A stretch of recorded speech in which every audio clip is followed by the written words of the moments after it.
going back. I mean, I think he ended up having like 200 career hits. George Springer a little bit before that.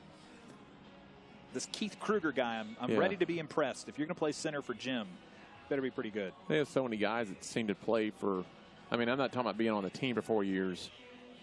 It's almost like, you know, he builds them, and he told me that's how he's got to do. He builds them up over 4 years, so there's always that rotation where every 4 years you're going to have a big freshman class. There's not a lot of, I don't want to say balance, but a big groups coming together all at one time. See, I mean, he told me when I interviewed up there, he's like, look, I got to get pitchers out of here. I just find big guys that can hit, develop them over the 4 years, and it works.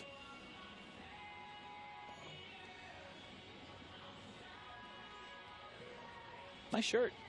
All right. Keep getting new attire every year. Dude, I got, for the first time, I got like super loaded up by HQ last week. I got 2 shoes, pants, shorts, 5. Just keep I was bragging. like, this is awesome. This is great. Well, I'm sure you get tons of Tiger gear. I got quite a bit. Yeah. A lot of it I paid for, though. Half my room could be Tiger Nike gear, and the other half's Reebok CrossFit gear.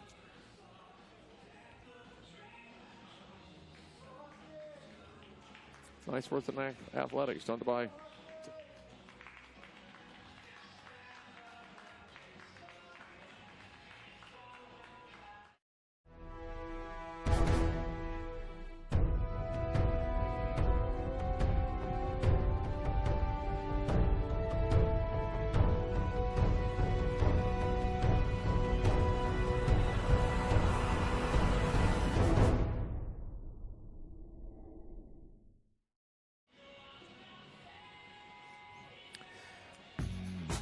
Well, a few clouds in the sky here this afternoon in Clearwater, Florida, but we are playing baseball at Spectrum Field in Clearwater. I'm Jeff Bryant alongside Garrett Wolvert, and we've already had one thriller today, Garrett, as the Houston Cougars and the Tigers exchanged some runs in the 8th, but it was a big pinch hit home run that gave the Cougars the deciding run. So if this game lives up to what we saw earlier today, it's going to be a blast. I think so, too. Cincinnati's finally got to make some noise in Clearwater. They returned all but one of their position starters, all 3 weekend starters. Got to make some noise now. Jim Penner's ball club, too. They lost so much on offense last year for the tournament champions, but they just keep rolling along. And they continue to place pitchers on the all-conference tournament team 4 this year. They've got a talented player in R.J. Thompson for Cincinnati. 5'10" senior, leads the Bearcats in hitting with a .349 average and 17 doubles. He earned All-American Conference second-team honors. He'll be a key to Cincy's success today.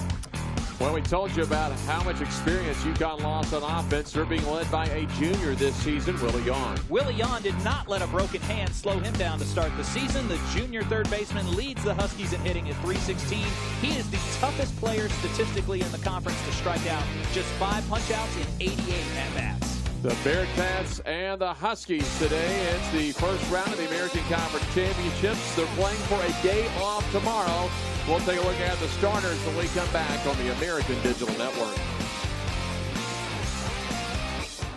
We are American. The conference of opportunity. The opportunity to chase dreams. The opportunity to make your mark and change the game. Because that's power. We are power.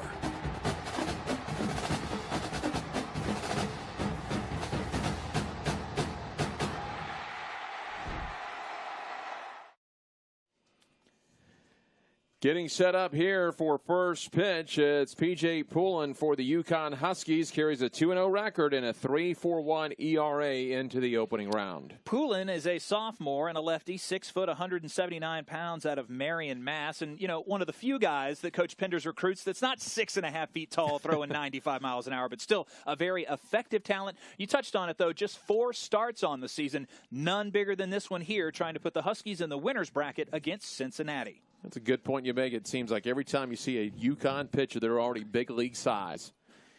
Here we go to start out game number 2 of the American Conference Championships. Again, moving up a little early because of potential rain coming in late tomorrow. Well, not late tomorrow, but maybe midday tomorrow, lasting through early Thursday. Nice job by the conference, by the way, to make the adjustment.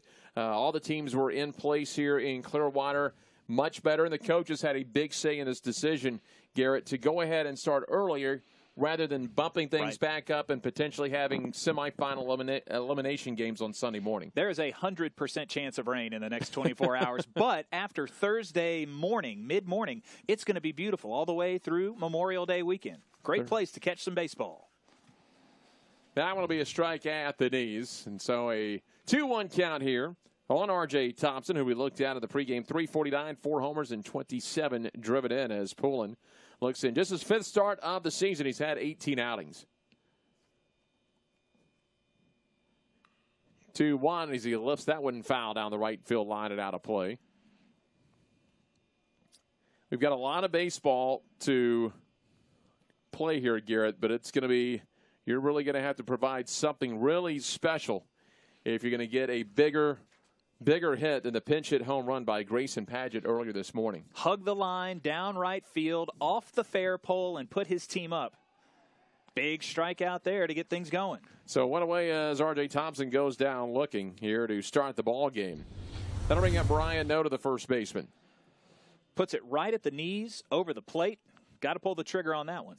But more on Padgett. I mean, you talk about a pinch hit home run for the ages. Your team is down by 3, and you're able to put them up by a run, and you move your team into the winner's bracket. That's the way to do it. He had 1 home run on the year against a guy like Connor Alexander, who's a starter, a veteran. Didn't see it going that way. Pitch leaves it just to the outside. Our umpires, by the way, Brandon Cooper at first, Asa Howard at second, Mark Ewell at third, Harry Greer, the home plate umpire, here this afternoon. We've talked about trying to advance in the winner's bracket. A lot of motivation for these teams, as coaches will always talk to them. The 1-0 is up high about playing for the postseason, playing for championships. This team trying to have its own legacy, but really, Garrett, when you're in a bracket like this or a tournament starts like this or some of the old tournaments where you played 4 games in the day, there is no bigger motivating factor for an 18 to 22-year-old than not having the 5:30 a.m. wake-up call. Absolutely. And, you know, an opportunity to be here and be fresh, that's exactly what these teams want. If UConn could go into the winner's bracket, they've got so many arms. They'd be so well set up to make it to Sunday's championship game. Cincinnati's got some arms as well, too. I want to see the offense come through. A 2-1. Took a little bit of a high hop that time on Nesda, makes a nice adjustment. And quickly 2 away here for Poulin. So Thompson and Noda retired. That'll bring up Connor McVeigh. Connor McVeigh, the junior third baseman, 279, a pair of home runs, 28 driven in. Has knocked in 13 doubles this year. So quickly 2 up and 2 down for Poulin to start off the ball game. You almost always want to be home team. You get the last crack at it, but it's funny. You get into tournament play, and you've been around along, Garrett, to know that sometimes coaches actually sometimes prefer being the visitor in tournament play. They want to get on the board first in these tournaments. Take whatever momentum you can, ride it through a game, and try and get a victory. Oh, one big swing and a miss. Not a ton of home runs from Cincinnati this year, just 29, but mentioning some of the doubles, 104 doubles. They can put it in the gaps. And McVeigh was hot over senior weekend against UCF. This is a guy that had a trio of doubles in 5 games and 4 walks, knows how to get on base. Up and in, nearly caught him. Connor McVeigh, Jr. out of Mason, Ohio, and Mason High School. He was the National Hitter of the Week back on May 13th of 2014, a year ago. His redshirt sophomore year, he was all-district, 3-time on the conference honor roll a season ago. 1-2. And nearly got him on the inside, but he'll take it for a ball. Poulin was walking off the hill, ready to head back to the third base dugout. So that'll even it up at 2-2.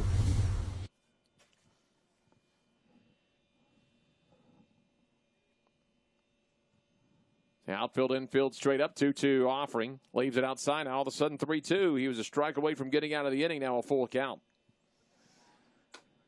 McVeigh has reached base safely in 22 consecutive games. See if he can get Cincinnati on the board here. So the 3-2.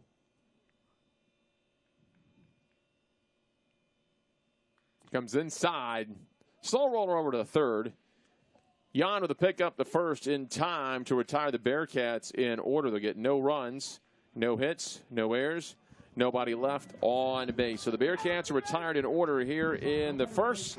And for the first time this game, let's head down to the field to Haley Alton. Well, guys, Cincinnati head coach Ty Neal didn't make the trip this week, stayed back in Cincinnati due to personal reasons, but the Bearcats are in good hands with assistant coach Ted Tom.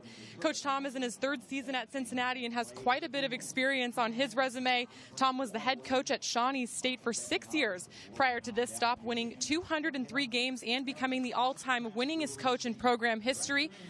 He was also named the 2010 American Mid-East Conference Coach of the Year, so missing head coach Ty Neal. Today we will see how the Bearcats respond.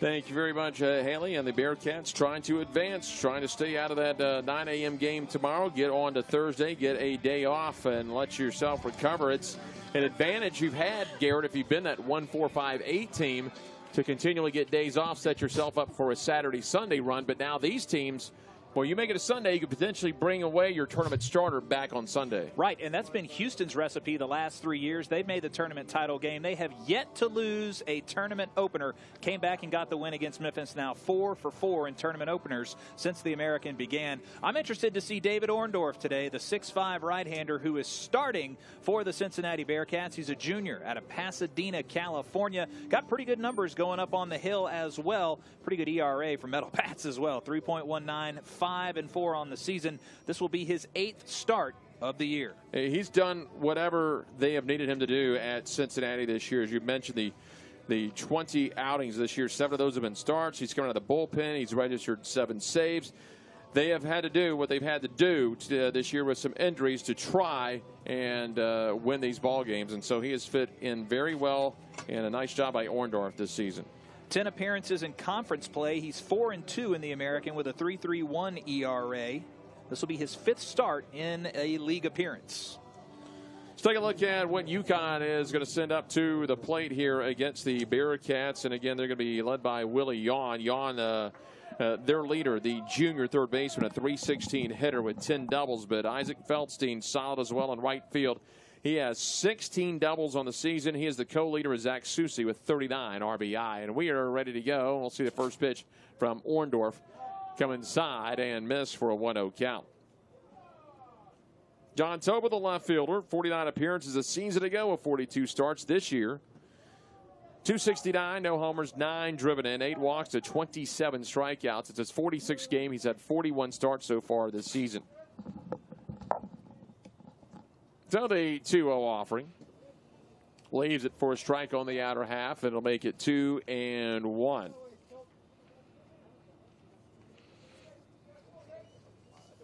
Infield, outfield, all straight up. They will not play in here, even with a 2-1 count. High fly ball into right center field. Taken by Bumpus in right field. Let's take a look at that Bearcat defense today. Orndorff on the mound, Thomas behind the plate, Noda at first, Mercer at second, Rodriguez at short, McVeigh at third, Santiago Thompson and Bumpus the outfield.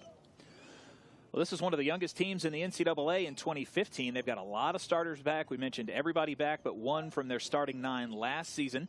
Really excited for them to come out here. The last 2 seasons, they have not been able to scratch out a victory. They've had some close games, but they haven't been able to be victorious in Clearwater since the early 2010s. Let's see if they can get it done here against a talented UConn club. Talking about that defense, too, one of the best defenses in the league, fielding .983, only 37 errors on the year as they show bunt, as you see Anthony Prado at the plate, the shortstop. When you've seen back-to-back games, 2 of the best freshmen in the league, Alec Trello, the shortstop for Memphis, now Anthony Prado, the freshman shortstop for UConn. So they'll battle out the next 2 years as he's going to send a base hit into left field. Makes the wide turn at first. He's going to go for the double, and he's going to be safe in just ahead of the tag.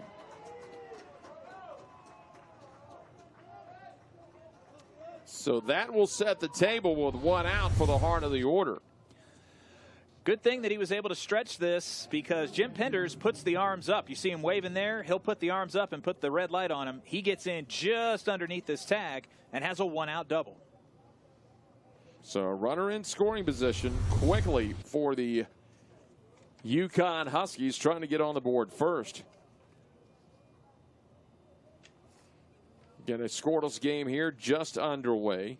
Game 2 of this American Conference Championships with Houston grabbing game 1 over Memphis in dramatic fashion earlier this morning. And that pitch is going to be down and in. Of course, mentioned Cincinnati's defense being one of the best with just 37 errors. A little bit different for them as well as Tulane. Both teams play on the field turf surfaces. They'll be on natural grass, of course, all week here in Clearwater. Orndorff ready. That one down and in, backhanded by Thomas. You've seen back-to-back games, too. Even though Houston got 3 stolen bases, Santana second in the league in throwing out runners. As you see this nice stop by Thomas on the nice backhand. I mean, he set up on the outside part of the plate, too, and that one literally came in the third of the batter's box. Thomas, number 1 in the league in throwing out runners. We'll see if he's able to control the running game today. 2-0 just off the plate.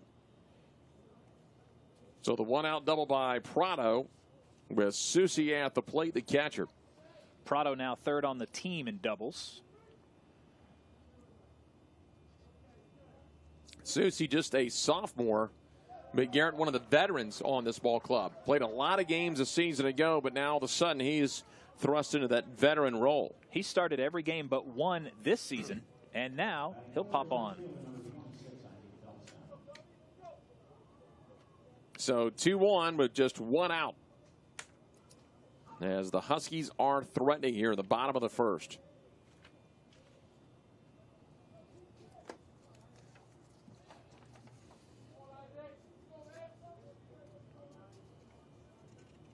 Isaac Feldstein at the plate. Ground ball. That's going to be foul at third. Started his collegiate career at Canada College in Redwood City, California. A year ago, played 34 games. He hit .305 with 11 doubles, 11 homers. He drove in 33, and in his first season with the Huskies, .258, 16 doubles. He leads the team. He's a co-leader with 39 RBIs with Susi. Check swing that time. He'll appeal down to first, and Brandon Cooper says no.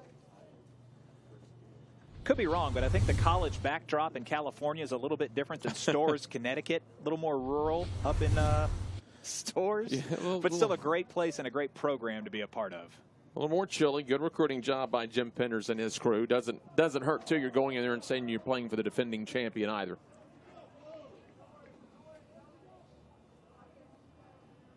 Was on the All-State academic team, first team All-League coming out of Kenyatta College in Redwood City, California. Bearcats could use a double play. They've turned 48 this season. That one drops low, and they're going to try to run to third in time on the wild pitch. So Prado, very good dirt ball read. Saw that was going to be on the dirt, kicked away from Thomas, and so now they've got a runner 90 feet away. Even a double play now, well, double play would still end it, but if you can get a ground ball on the right or left side, may have a chance. This one down in the dirt, tough throw there. Not quite in time for Orndorff. Got to hit the spots a little more regularly. He's facing a guy in Feldstein who's got 14 multi-RBI games on the year. That leads this UConn club. Ground ball up the middle towards short, should be 2. A 6-3 double play will end it, and that's what Orndorff and the Bearcats needed. So they'll stave off UConn here in the first. No runs ahead, no errors. They leave a pair, one man on. We played 1 inning from Clearwater, and there is no score. For every hero, there is an origin story. An experience that made them who they are. For a new generation of explorers, pioneers, and innovators, that experience is calling, offering a different kind of education, one guided by distinguished professors who understand experience as the best teacher. Greatness lies beyond the classroom. This is where you start. University of Cincinnati. Do more. This is a classroom. This is a lab.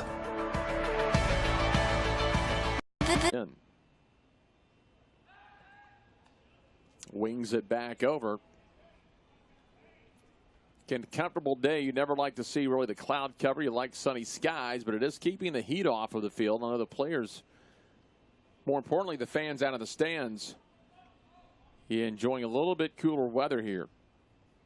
It's hovered to 82, 83, sitting at 84 right now.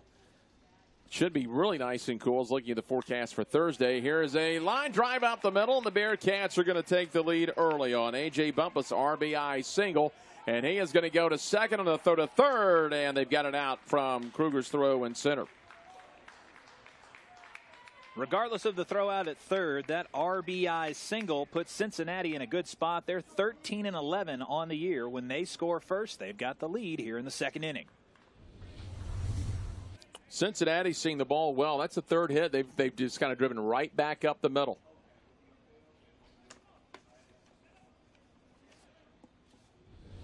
So Mercer will score. Santiago banged out at third for the first out. Now double play would get you out of the inning. But Bumpus does go to second on that throw to third. So one away runner at second for Joey Thomas. Thomas, one of the best in the league, the best in the league at throwing out runners at the plate. 265, 11 doubles, 18 driven in this year. So A.J. Bumpus will come through for the Bearcats. Joey Thomas, a junior out of Mason, Ohio, and Mason High School. A couple of those Mason alum on this Bearcat ball club out of Ohio. Joey, a year ago, was on the honor roll one time, finished the season third on the team when he hit 264. He was a player of the week back in his freshman year when he hit 245 for Cincinnati. Joey Thomas ahead 1-0.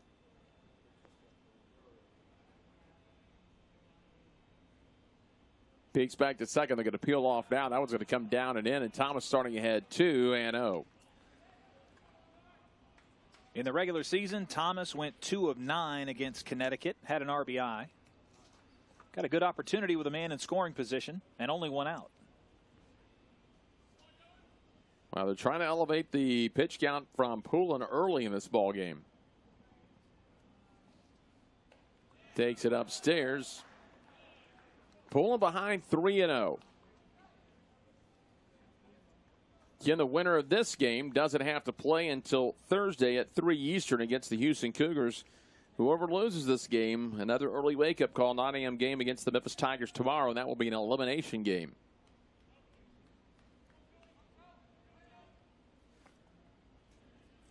.3-0 delivery now. And I'll take the strike, taking all the way. Cincinnati with a pair of players on the all-conference teams. Ryan Noda and, of course, R.J. Thompson were both on the second team. UConn had 6 players across both teams, including 4 pitchers.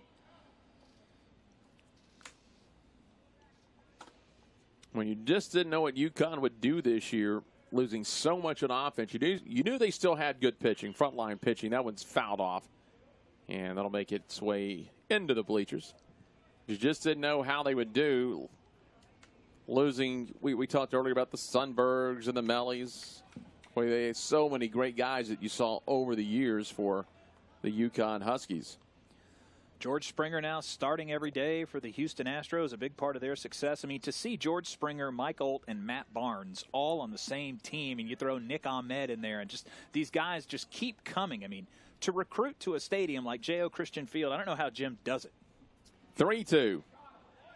Inside, and he walks him. It's first and second. So the only out they've made is to throw out Santiago, trying to go first to third. And here is Luke Torino, the freshman designated hitter under the Mendoza line right now at 199. But he's going to see some pitches here at first and second with one out.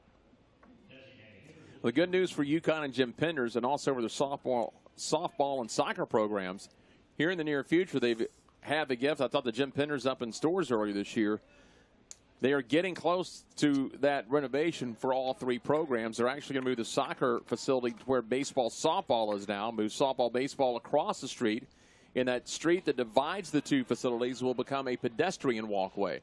So they've got really huge plans up there in Storrs, Connecticut. And that's something that they've done locally at USF. They took the new baseball stadium, the softball diamond, and they kind of closed in those 2 parks so you can catch a softball game while there's a baseball game going on. They've got an open plaza up on the top deck where you can walk in between. Just beautiful views all around, plenty of parking. Great place to take in a game. I think UConn's right on the money doing something like that with their facilities.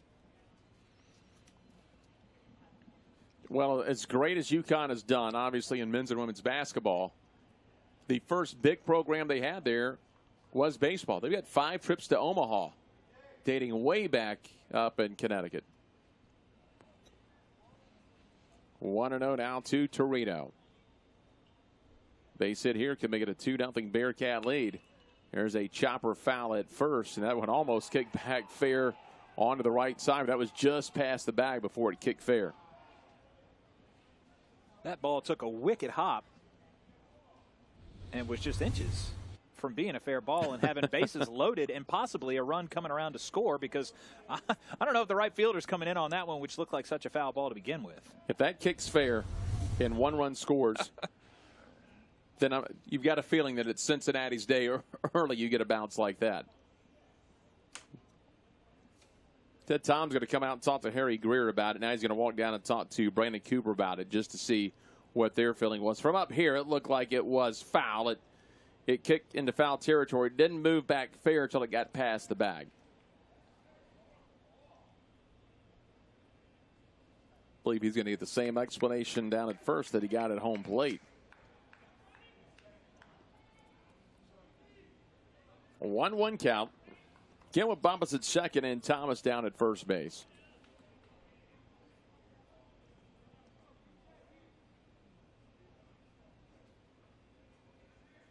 Get a really nice afternoon as far as the temperature. It's a little bit cloudy out here today, and again that wind breezing out.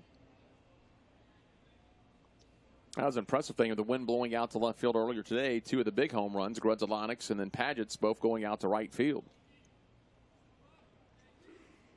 Lefty-lefty matchup here as Poulin trying to get out of a little bit of a jam. Already 1 run in for the Bearcats.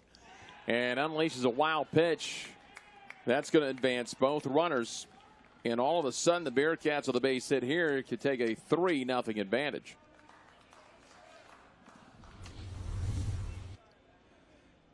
Poulin's 6th wild pitch of the season. You see that one get away, and again, with those runners in scoring position and 1 out, this is a dangerous time with Torino at the plate.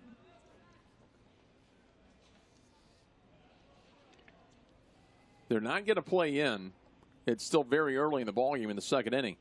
But any kind of ground ball in the infield, and again, they're still playing back at first and third, so any ground ball may score a run. Here's a pop-up out of play to the left side. Again, Mercer, Santiago, and Bumpus, 3 consecutive singles back up the middle before the Thomas walk. The only out made was on the base hit by Bumpus when Santiago tried to go first to third. So 1 away, and with a wild pitch, that takes you out of a double play possibility. Now, Jim Penders is going to bring that infield in.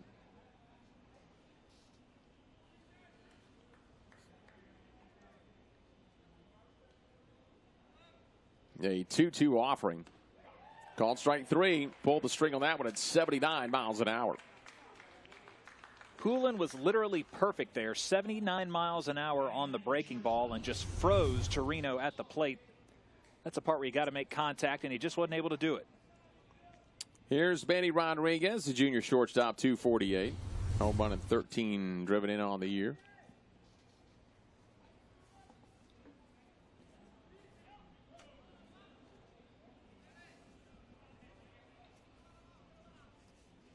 Rodriguez out of Brooklyn, New York, in Calvert Hall High School. Outstanding player back at Calvert High School before he came in as a freshman in 2015. Here's a pop-up in a left field. Topa in the alley, backs up and makes the catch in the inning. So, despite 4 men reaching base, they only give up 1 run. Nice job of damage control by Poulin. 1 run on the 3 hits, no errors, 2 left on base.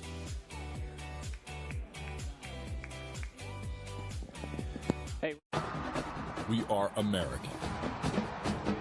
The conference of opportunity. The opportunity to chase dreams. The opportunity to make your mark and change the game. Because that's power. We are power.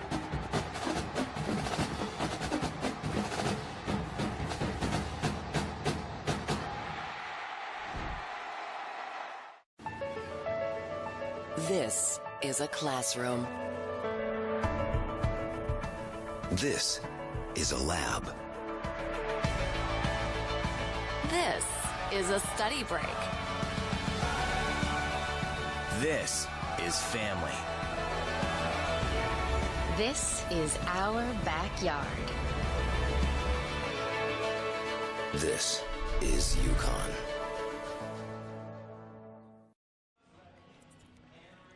That's a place to hang out today. I don't think they served breakfast this morning for the 9 a.m. game, but it's a place to hang out now that we're past noon here in Clearwater. The Tiki Hut, the Frenchie's Tiki Hut. You can stay under the shade. You can sit out in the sun. Always a great place, and it's one of those places you come down here where you want to hit your home run. Absolutely. Got some Cincinnati fans down in the bar stool areas there, and just a great place to take in the game, especially when their team's leading 1-0. Orndorff now pitching with a 1-run lead. It'll be Jan Lefebvre and Nesda due up. And Willie Jan, kind of their leader now as a junior. And not kind of, he is the leader as the junior. But a very young team. Willie Jan. 316, 10 doubles, a home run, 21 driven in.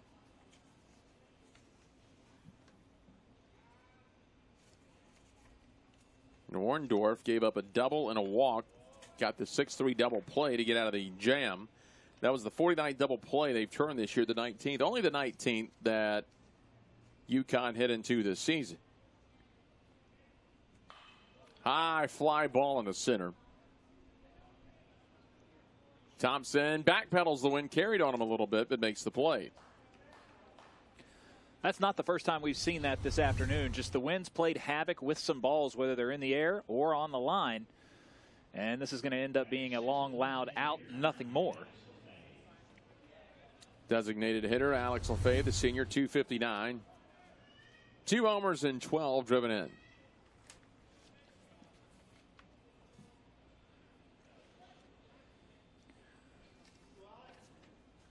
UConn down near the bottom of the team batting averages in the American, 256 through May 15th. Good for 7th in the league. I'll tell you what, look at the way the teams USF and ECU and some others hit the ball. They can really tear it up. UConn is kind of a nice mix of pitching and offense. Breaking ball and a foul into the mitt for a strike. Nasty pitch that time.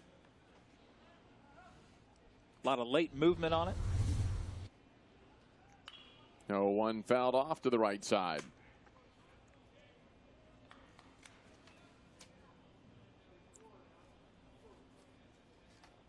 Again, this is the first of 4 games to be played today. Tulane and UCF later on, then East Carolina, UCF the nightcap, and we've got 2 early games tomorrow. That'll be it in the bracket. Rolls it to Rodriguez, and there's quickly 2 down.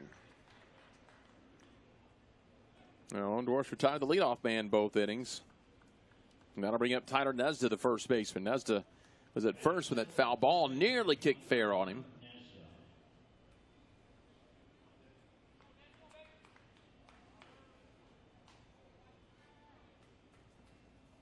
Huskies in the background occupied the third base dugout. Cincinnati over at first. Cincinnati, good day if you're going to come to Florida and sport the black tops. Do it on the cloudy day.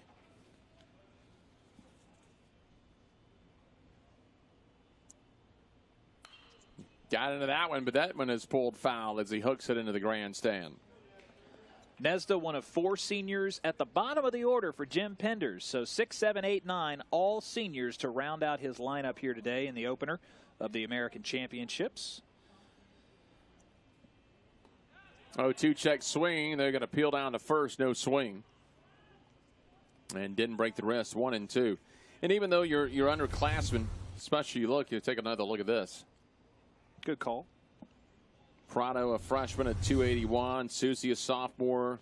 Feldstein, Topa, your big hitters, underclassmen. It's nice to have that experience, even though the averages might not show it down at the bottom of the order. But Orndorff is going to get Nesda to end the inning. No runs, no hits, no errors. Nobody left on base. We played 2 innings, and the Bearcats leading the Huskies 1-0 on the American Digital Network. We are American.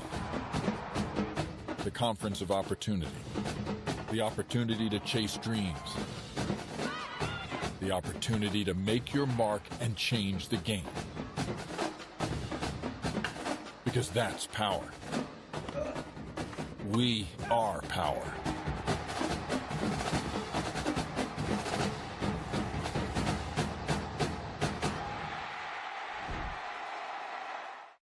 For every hero, there is an origin story. An experience that made them who they are. For a new generation of explorers, pioneers, and innovators, that experience is calling, offering a different kind of education, one guided by distinguished professors who understand experience is the best teacher. Greatness lies beyond the classroom. This is where you start. University of Cincinnati. Do more. This is a classroom. This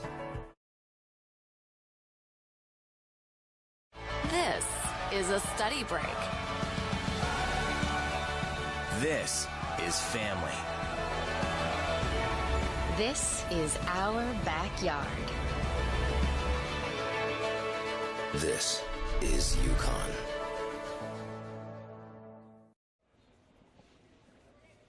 One nothing Bearcat lead as we move to the top half of the third here in Clearwater. I'm Jeff Private alongside Garrett Wolvert, and Bearcats getting on top first an inning ago. They sent the first four Cincinnati players on base. Hard hit ground ball. Jan knocks it down over to first, wide throw, but a nice recovery there by Nezda to apply the tag. Thompson really smoked that ball down the left field line, but I'll tell you what, Willie Jan with the nice handle picks it up, gets it over to first base in time, and of course you got to have the little assist there by Nezda. Let's take a look. All on top of this ball, left out over the plate. Jan's throw is kind of up the line a little bit, pulls him off the bag, still makes contact.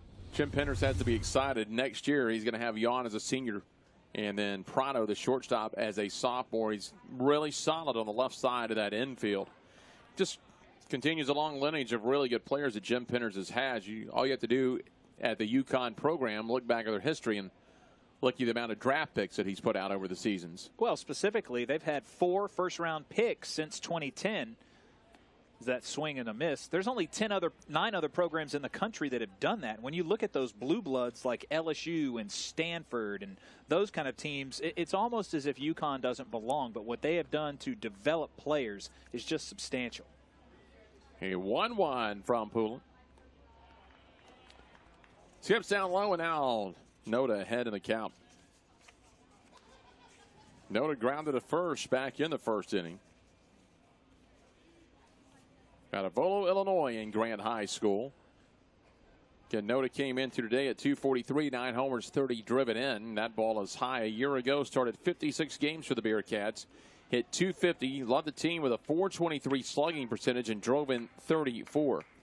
His freshman year 2015, one of 2 players to start all 56 games for the Bearcats when he hit .230 that season. Hitters count at 3-1, and he's going to draw the 1-out walk. That'll be the second walk issued by Poulin. Noda with 9 stolen bases, so a chance here. Let's watch and see if Cincinnati is going to try to get that run game going.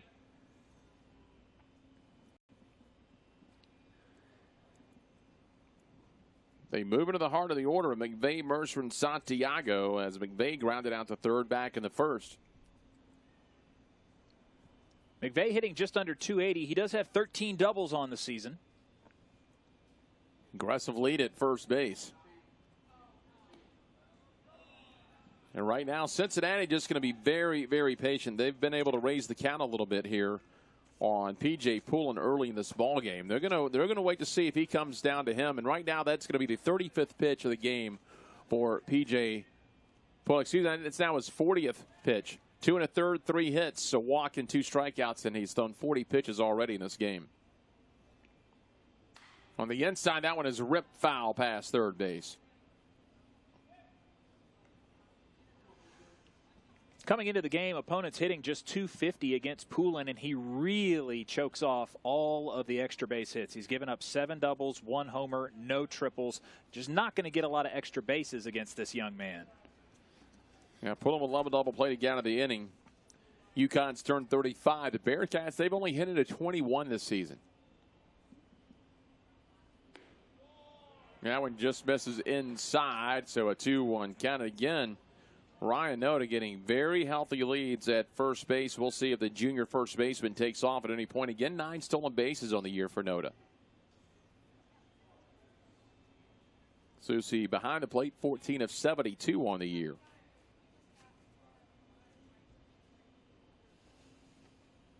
There he goes on a hit and run as he drives it into left field, leaning in and diving, a tremendous play in left field. Topa comes away with it. They try to get the hit and run going. McVay hit it hard, but a nice play. Topa had quite a ways to run on that one, but he's eventually able to track this one down. Nice swing, went down and got it, and that liner will end up in the glove of Topa, and they'll send the runner back to first base. But that gets in the alley with Noda going. Cincinnati may have come away with a run, so that's a huge play out there in the outfield. That'll bring up Jace Mercer, the freshman second baseman, a 256 hitter with a homer, 22 driven in.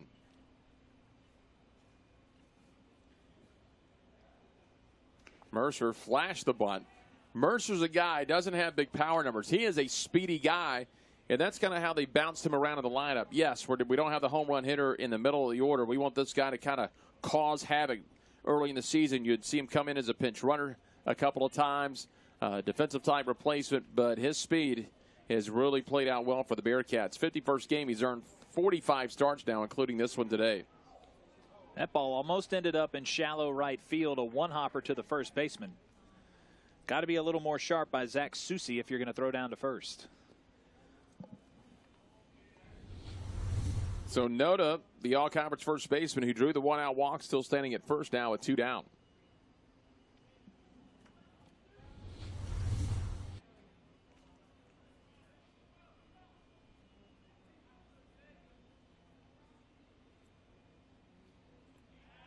Poulin looks to first again. Again, what makes Mercer so hard in this situation, despite the power numbers, you put one in the hole at short or third, unable to make that turn at second. He's a very tough out to get at first base. Nearly had him that time. Noted jump, but there was no throw. Woo.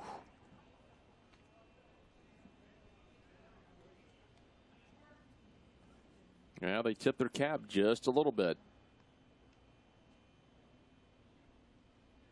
Well, Cincinnati's done a nice job of directing the attention of P.J. Poulin. Noda has certainly got his attention.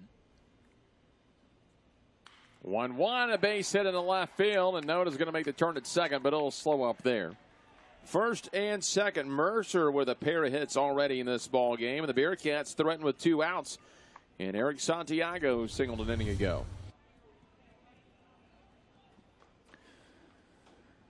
Sends this one over Jan's head, who was pulled in a little bit, but I think that's a single all the way, whether he's playing at his position or not. Now they're cooking with a little something here. Just a quick word out there between Susi and Poulin as Harry Greer quickly gets out to break that up. Well, they'll look for a 2-out RBI by Eric Santiago, again, who singled an inning ago, was at first on the RBI single by Bumpus and was thrown out trying to stretch it over to third base. Mercer, one of those talented freshmen playing for Coach Neal. They dot the starting lineup, him and Mercer, Luke Torino, Nathan Kroger, the pitcher is 3-0. Almost a throwback to second there. I mean, you've got a lot of freshman talent on this team that's worked their way into the starting lineup. So Santiago, a .345 hitter with runners in scoring position. And another one of their freshmen, their left fielder, trying to make it a 2-0 Bearcat advantage, and that one's going to be a strike call to the outer half. And it has been the case in this tournament over the years in Clearwater. When the wind blows out like it does, you've really got an advantage if you could put the ball in the air. Right now, it is screaming out through right center field, and anything hitting the air to left, you're going to have a little advantage. Be heads up if I was at one of those bullpens today. Not just to get it loose, but not to get hit. You would think Frenchie's would be a nice place for a couple of souvenirs. Of course, I don't know if anybody came away with the souvenir on the home run that Grayson hit against Memphis. That one maybe ended down on the field. I took a sharp right turn once it grazed the fair pole. Certainly inside. has to be the biggest home run of his young career. Oh, yes. Like I said, unless something happens huge the rest of the term, which it probably will, but to me it's going to be hard. You're going to be hard-pressed to have a more clutch hit than he had off of that pole right there. Took a right turn, maybe have headed out to the parking lot.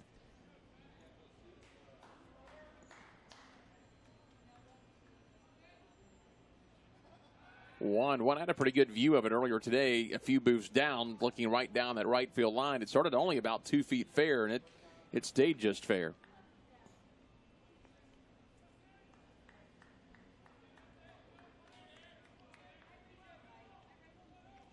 So Santiago looking for just a base hit. He'll take the home run, but he'll look for the base hit, trying to make it a 2-0 lead. Swing and a miss. Now pulling a strike away from getting out of the third inning. Yeah, that home run kind of erased a nice start by Bolin of Memphis. You take a look at the replay here. Right under the knees, swings through it on the outside part of the plate.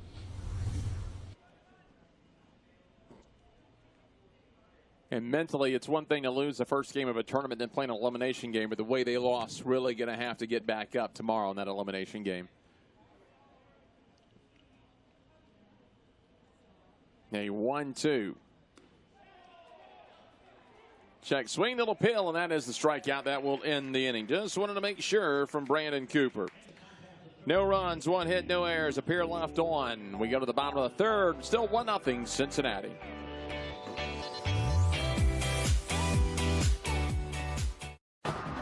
We are American. The conference of opportunity. The opportunity to chase dreams. The opportunity to make your mark and change the game. Because that's power. We are power.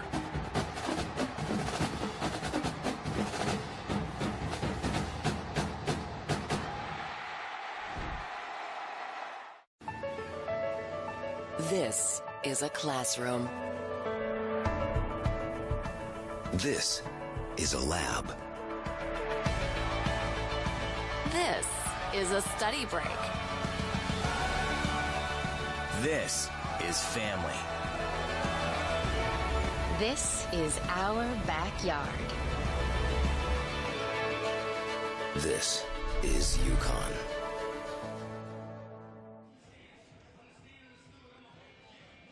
Always enjoy coming down here to Clearwater, Florida. The American Conference Tournament at Spectrum Field. It's the home of the Philadelphia Phillies for spring training. The Threshers during the regular season. Phillies, of course, the 1980 and the 2008 world champions. They have been great hosts, great facility. If you can get a neutral site facility for your conference tournament, it's always a bonus, Garrett, because that's left that coaches, players, staff have to worry about. A lot of colleges, the players are still the tarp crew. So that's one one place you don't have to worry about doing that and hanging around the ballpark. And if you're at a home stadium, I've heard coaches talk about it, you tell your players, don't come to the other games. Stay home and relax. But it's hard to keep them away from the ballpark to watch other games. Absolutely. You're going to see your contemporaries. You might have played high school ball with these guys or travel ball with these guys.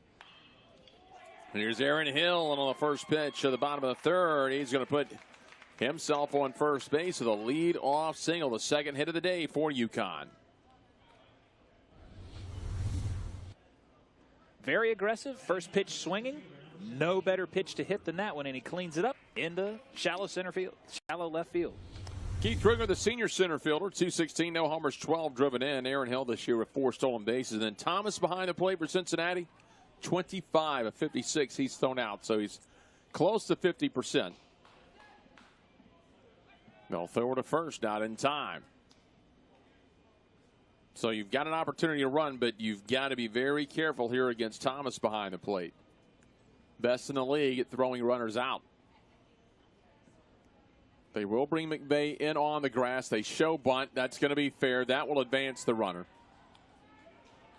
The old 5-3 sacrifice will move Hill in the scoring position with 1 out as they flip it back to the top of the order and John Topa. Well, here's what UConn does best. Manufacturing runs. They use the sacrifice, put the runner in scoring position. Now you have an opportunity at the top of the order with Topa, who's got some pop in his bat, maybe get some extra bases and tie this thing up. Topa flew to right in the first inning. He's 0 for 1. came into the afternoon. 269, no homers, and 9 driven in. Again, that's that tying run at second with less than 2 outs. Topa, though, just a 179 hitter with runners in scoring position.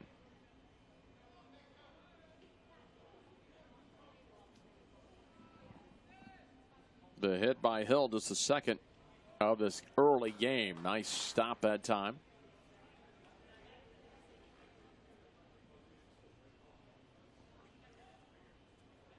And the tournament was not scheduled to start until later this afternoon, but due to forecast rain, that's why we've already had one game completed and this one. So these were going to be the 2 afternoon games tomorrow.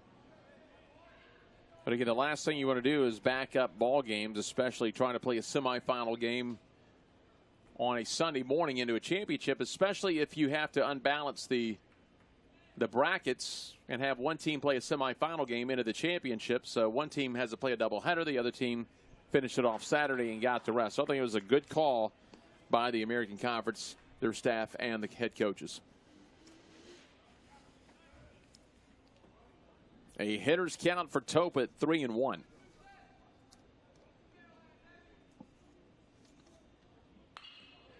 Left one into right center field. That's going to get down, and we're going to be tied. That's going to make it all the way into the alley. And it's going to be at least 2, and it's going to be an RBI double for John Topa, the sophomore left fielder, and we're tied at 1. 9th double of the year for Topa. I don't know if there's been any that are bigger than that one because he ties it up here in the conference tournament. Went down to get that one, and that ball just carried a long way into right center field. Gets all the way to the wall. You're not going to catch Aaron Hill. He came all the way around to score from second. So now the go-ahead run in scoring position as Topa replaces Hill at second base. Anthony Prado, the shortstop, he doubled back in the first. Down and out. Now we're tied at 1. Prado this year, 286 or 266 with runners in scoring position. A 322 hitter with runners on base. And he sends another base hit back up the middle. Here comes Topa around the third. He's going to score. The throw will come in a second. Back-to-back RBI base hits for the UConn Huskies, and they grab a 2-1 lead. Pretty impressive display by the shortstop there. Prado hits it right back up the middle, and Jim Penders was waving Topa around from third all the way. Again, Orndorff's doing a great job of keeping the pitches low. UConn's doing a better job of depositing them into center field. You can see a little bit of emotion there from Topa as well. They take the lead. These games mean everything to these guys. Zach Susi, the catcher, walked in the first. Forced out on the 6-3 double play that Feldstein hit into.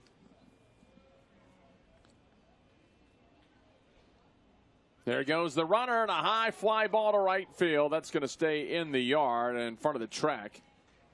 Jumped off the bat, but died with that wind blowing out toward the left center field. 2 away.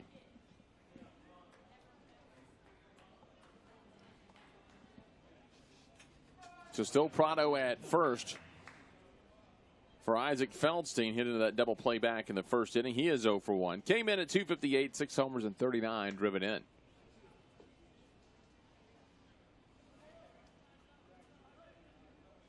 .250 hitter with 2 outs in an inning. They had put the runner in motion. They do again, and here's a high fly ball hit one to left field. Down toward the corner, long way to go, and that one's just going to be foul. Santiago saw the wall coming, hesitated just briefly, and Mark Ewell had the call down the third base line. I'll tell you what, UConn's seeing Orndorff very well right now. That ball was hit pretty hard. Again, bounces foul by a couple of feet. Now a chance to reset. There are 2 outs in the inning. Orndorff just needs to continue throwing strikes and let that good defense behind him clean everything up. Bearcats will have Bumpus, Thomas, Torino, 6, 7, 8 in the order due up in the top half of the 4th.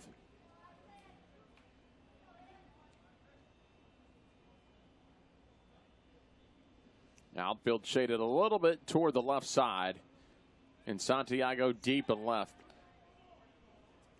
They'll throw over to first because Anthony Prado's been in motion the last last two pitches, the fly out by Susie and then the foul ball by Feldstein. Again, Prado coming into the game with 14 stolen bases. He's only been caught 4 times at Thomas, the best in the league at throwing out runners. So a neat little matchup here. Swing and a miss. Here comes the throw down to second. They'll sweep the tag, and they got him. 26th runner of the year that Thomas has thrown out on the 2-4 caught stealing to end the inning. Pair of runs, though, on 3 hits. No errors. Nobody left on base. The Huskies now lead it 2-1.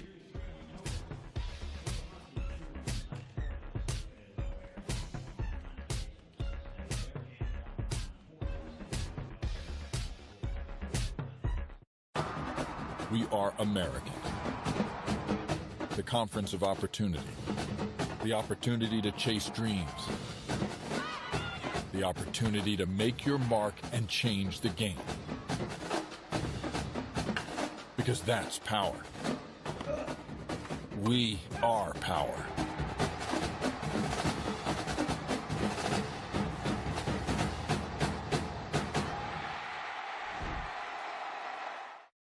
For every hero, there is an origin story.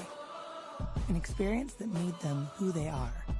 For a new generation of explorers, pioneers, and innovators, that experience is calling, offering a different kind of education, one guided by distinguished professors who understand experience is the best teacher.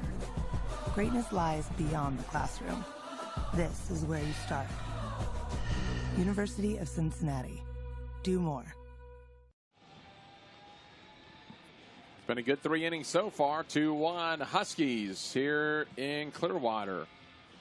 Spectrum Field is the location yet again for the American Conference Baseball Tournament. So I'm Jeff Private alongside Garrett Wolvert, and the Bearcats will have Bumpus, Thomas, and Torino 6, 7, and 8 due up in the order as the left-hander A.J. Bumpus had the RBI single to give Cincinnati at that point the 1-0 advantage. So a 1-for-1 afternoon up to 284 on the season. Lefty-lefty matchup. Little floater in the right field. That one's going to get over and fair. Well, it doesn't matter how hard you hit them. If you put them where the green is, it's all the same with the box score. So a second hit of the day for A.J. Bumpus. Now 5 hits total for the Bearcats in the game. Lifts this one, and it's just going to die over the back end of the first baseman, Nesda. And don't want to say that it wasn't hit hard because he hit that off the handle. You poke it that far off the handle, that's a hard hit ball. Joey Thomas walked back in the second inning. Bumpus this season, 5 of 10 have stolen bases. UConn trying to get the running game going a little bit. In the bottom of the third, let's see if Cincinnati does it now. A little bit tougher against the left-handed pitcher, but Bumpus getting a pretty aggressive lead out there. And a hit and run drives it up the middle, but this one's going to stay all the way to Kruger. So Thomas hits it hard by a line out to center, and there's one away. Well, there it goes, Garrett. That shows you. Softball off the handle gets in. The hard hit ball to center's and out. You're 100% correct. Right on cue. I'm sure that felt good off the bat. Unfortunately, he's headed back to the dugout. Luke Torino struck out looking in the second.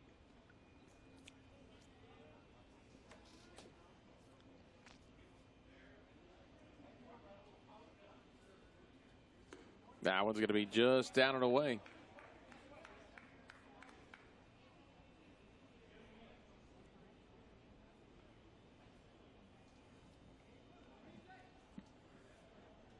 So again, Bumpus at first with the leadoff single. Represents the tying run for the Cincinnati Bearcats. He's bumping around over there at first. Will not draw the throw. There's a foul ball.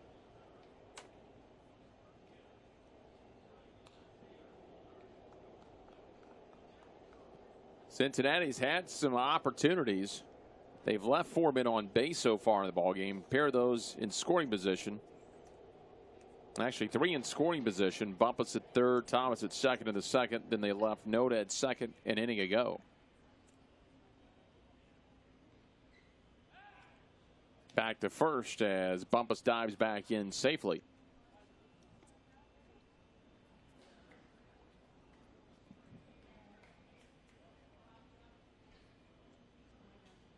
Torino, the left-hander, with a big hole on the first base side as they're holding his buddy on. See if he can take advantage.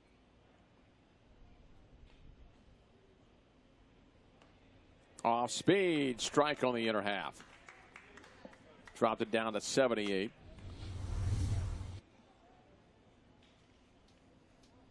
Torino lets that one fall in. Takes a look at strike 2. Came into the tournament hitting under 200 on the year. But as is the case every year, coming to Clearwater is a fresh start. Outside just to see if Bumpus may take off. 2-2. There'll be no pitch out here. Now we'll see if Bumpus wants to go again. Poulin upped the ante on that one, a fastball right around 88 miles an hour. Pitch count's really getting elevated at this point. This is going to be pitch number 57 for Poulin. Comes in, fouls it straight back. Again, dropped it down to 78 miles an hour. Staying off speed a lot here against Torino. You touched on his numbers earlier. Bumpus put together a pretty good sophomore campaign. One of those guys that's got some power numbers and got good speed as well. See what they do here with one out. Two. He got him high. 2 away in the inning after the leadoff single by Bumpus. It's going to be up to Manny Rodriguez to keep it alive.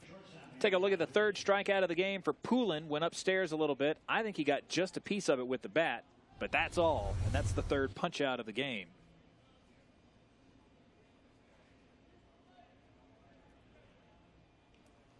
Manny Rodriguez through to center. Back in the second inning to end the inning. Rodriguez over 1. He came into the tournament 248, a home run, 13 runs batted in. Rodriguez now at 246 and a 315 hitter with runners on base.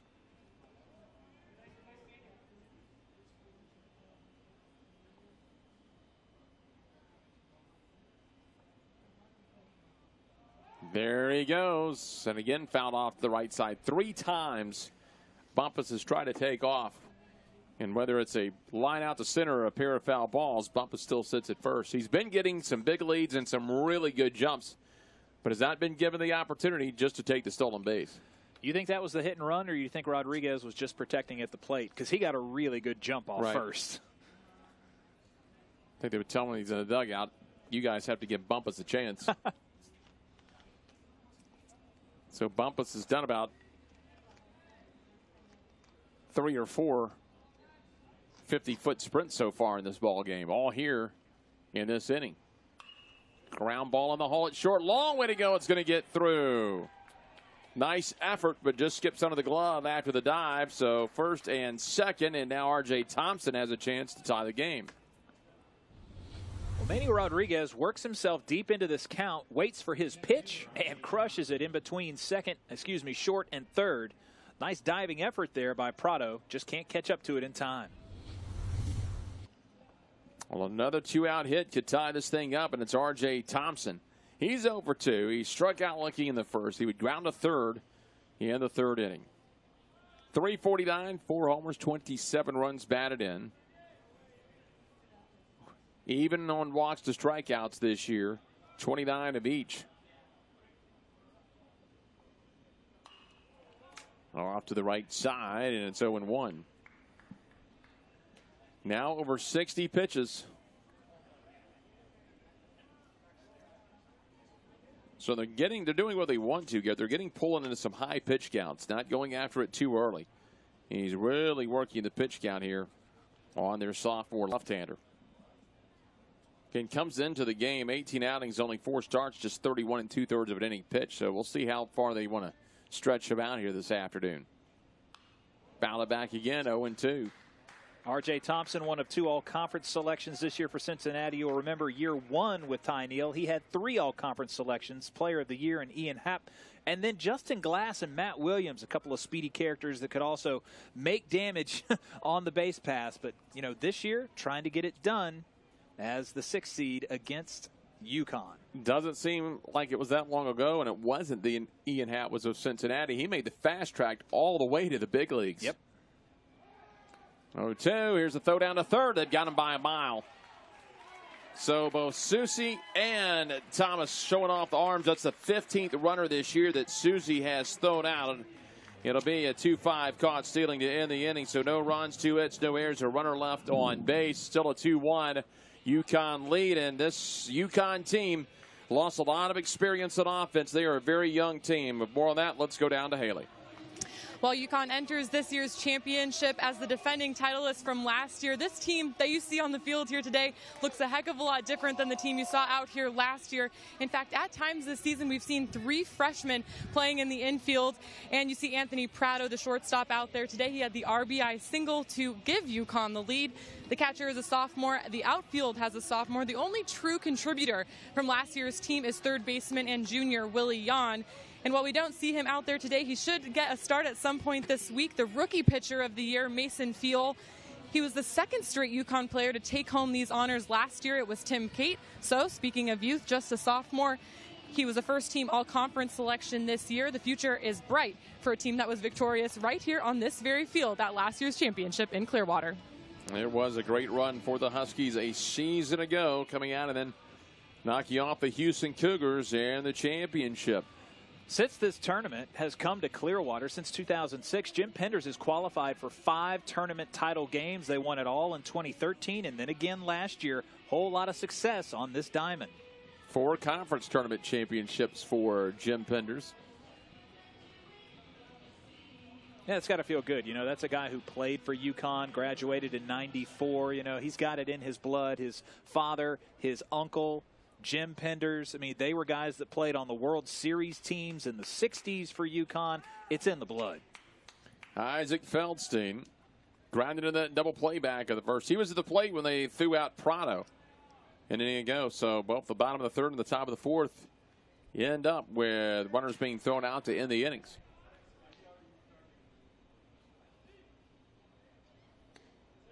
Comes inside and will miss. 1-0 count here on Feldstein to get 0 for 1. 257, 333 when he leads an inning off.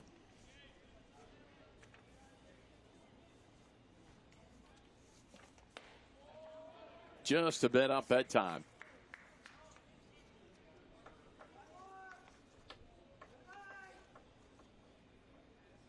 Again, 4, 5, and 6. Feldstein, Jan, and Lefebvre. Nesda, if anyone sets the table. 3-1 on the 3-0 strike.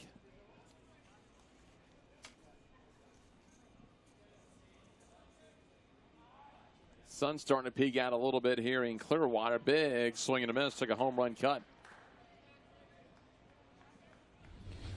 Feldstein hitting .315 in his last 15 games. 5 doubles, a triple, 3 home runs, and 15 RBIs. 3-2. Hangs in there on the foul ball. Still has another season of eligibility, but, you know, it's nice to see a guy come to a program. He's leading them in slugging. He's up there in on-base percentage, OPS, in doubles. I mean, this is a guy who's got a bright future. 2018. Off speed, got to pop it up out of play behind home plate. Started off the morning about 78 degrees and overcast. The sun peeking out from behind the clouds now. We're up to 85 degrees as we pass 2 o'clock Eastern. Still 2 more games on tap. 3-2 again and again. Feldstein stays alive. Look out over to our camera people.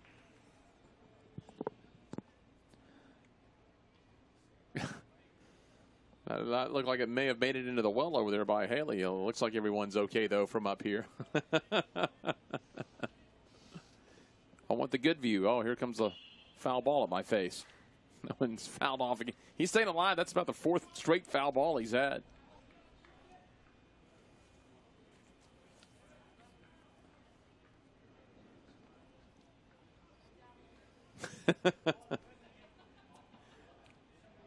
Full count will do it again here to Isaac Feldstein. Grounds it to the left side. It's McVeigh over. He'll cut off Rodriguez. Goes the first in time. There's 1 out. Willie Yon's over one. He flew out to center in the second inning. That's twice now that Feldstein is grounded out to the left side of the infield. He'll trot back to the dugout. Still just one out in the inning. Get a run in the second for the Bearcats, 2 in the third for the Huskies. Opening day of the conference championships here in Clearwater, Florida at Spectrum Field. I'll speed up and in again. One game complete from earlier today. It was the Houston Cougars rallying with 4 runs in the bottom of the 8th to knock off the Memphis Tigers 6-5. Memphis Tigers wait for the loser of this game tomorrow at 9. Houston waiting for the winner Thursday. It'll be an afternoon game at 3 Eastern, 2 Central.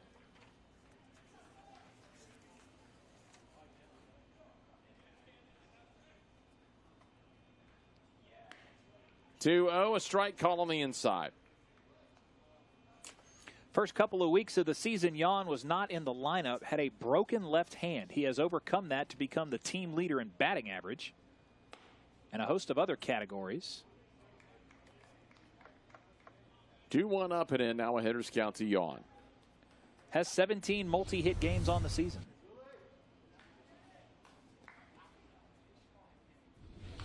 Ground ball foul, 3-2. It's all full. And again, that'll send some of our staff scattering.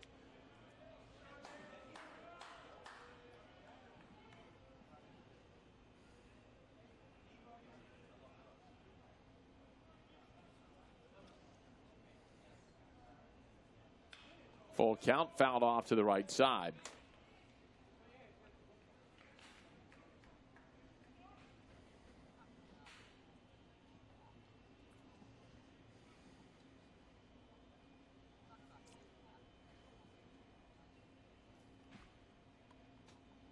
Three-two, grounded through the left side. It'll be a 1-out single for Willie Jan.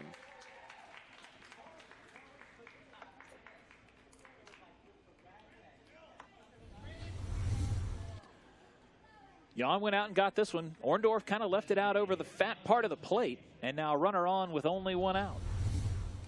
Alex Lefebvre grounded a short.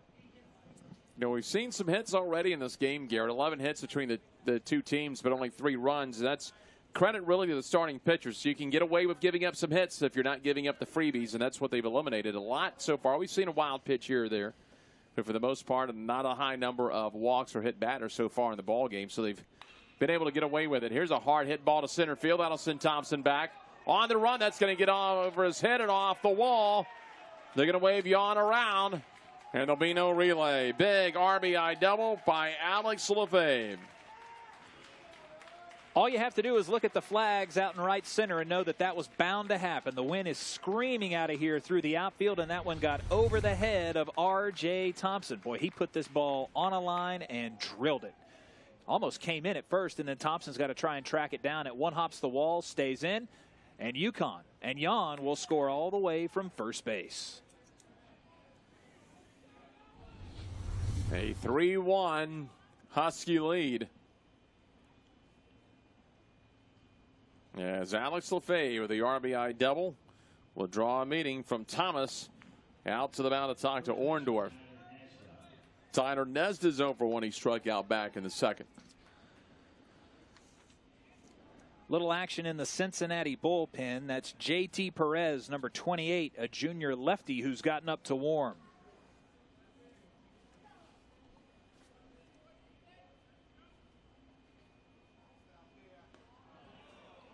J.T. Perez this year, he's had 16 outings. 12 of those have been starts where he's 2-6, a 4.52 earned run average. UConn, a little movement in the bullpen as well as Tristan Hammonds, a junior right-hander now throwing. Hammonds for the Huskies.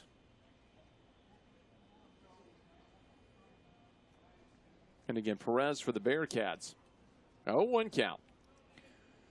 This is a pretty closely contested series between the two teams. UConn leads at 20-12. Somehow they did not meet each other until 2006 when Cincinnati joined the Big East.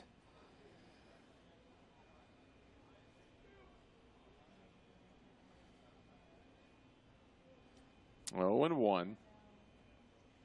Since the formation of the American Conference, these two teams have not met in the league tournament. Chopper to short. Play goes to first, and there's 2 away as LaFave will jog over to third base.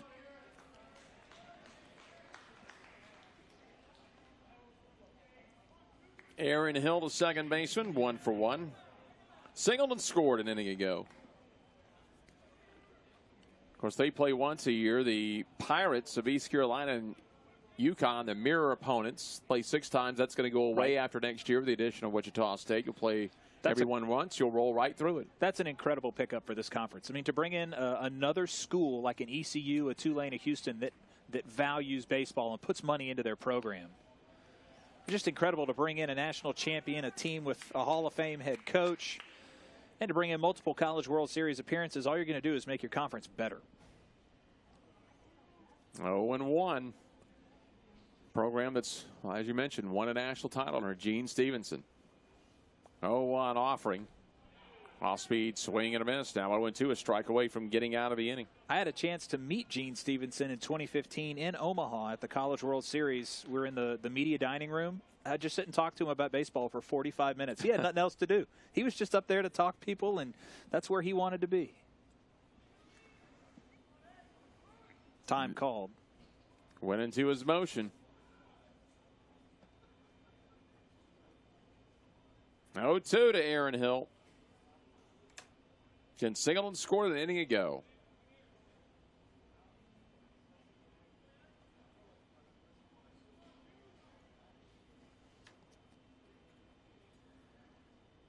Righty-righty matchup. Down and away on the waste pitch.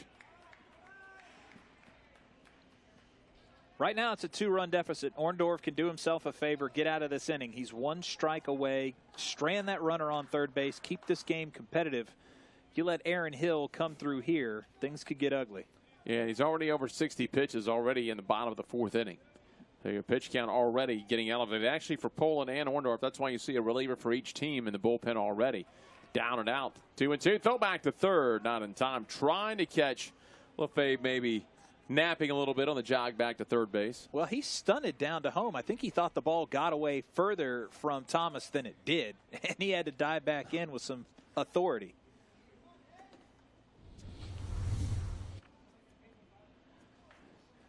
You see that ball literally gets 2 feet away from him, and the dive back in just in time. Comes up and in and will miss.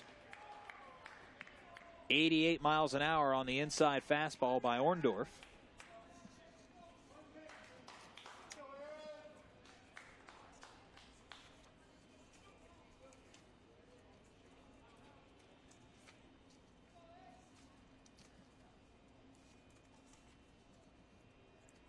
Here's the pitch off the handle, hanging in there, 3-2.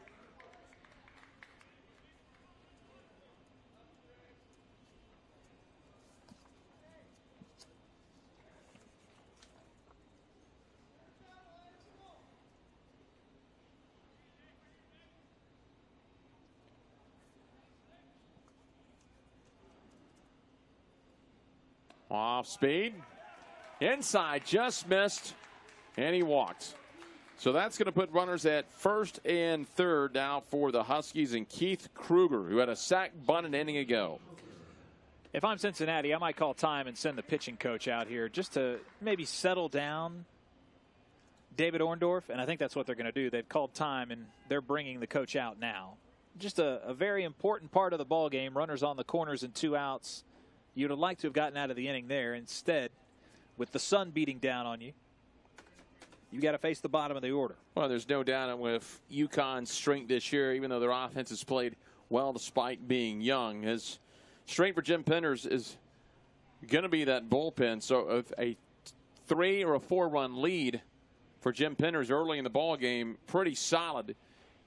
And we're not even talking about having to get to John Russell yet, who's got 14 saves on the year. He's got plenty of that bullpen to bridge himself, again, if he can get a 2 or a 3-run lead. Already got the 2-run lead if he can expand it to 3 or 4.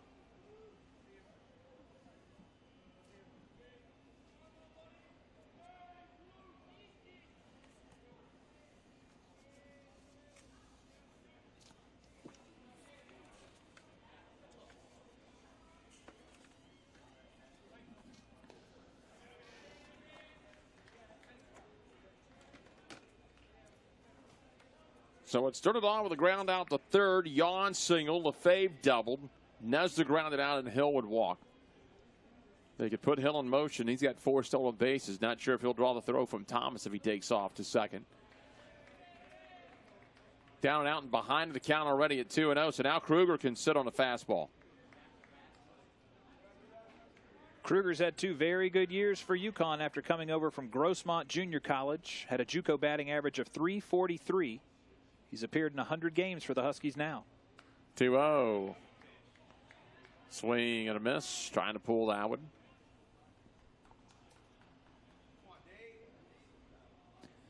Kruger actually broke a bone in his wrist in 2016. Fully healthy this year.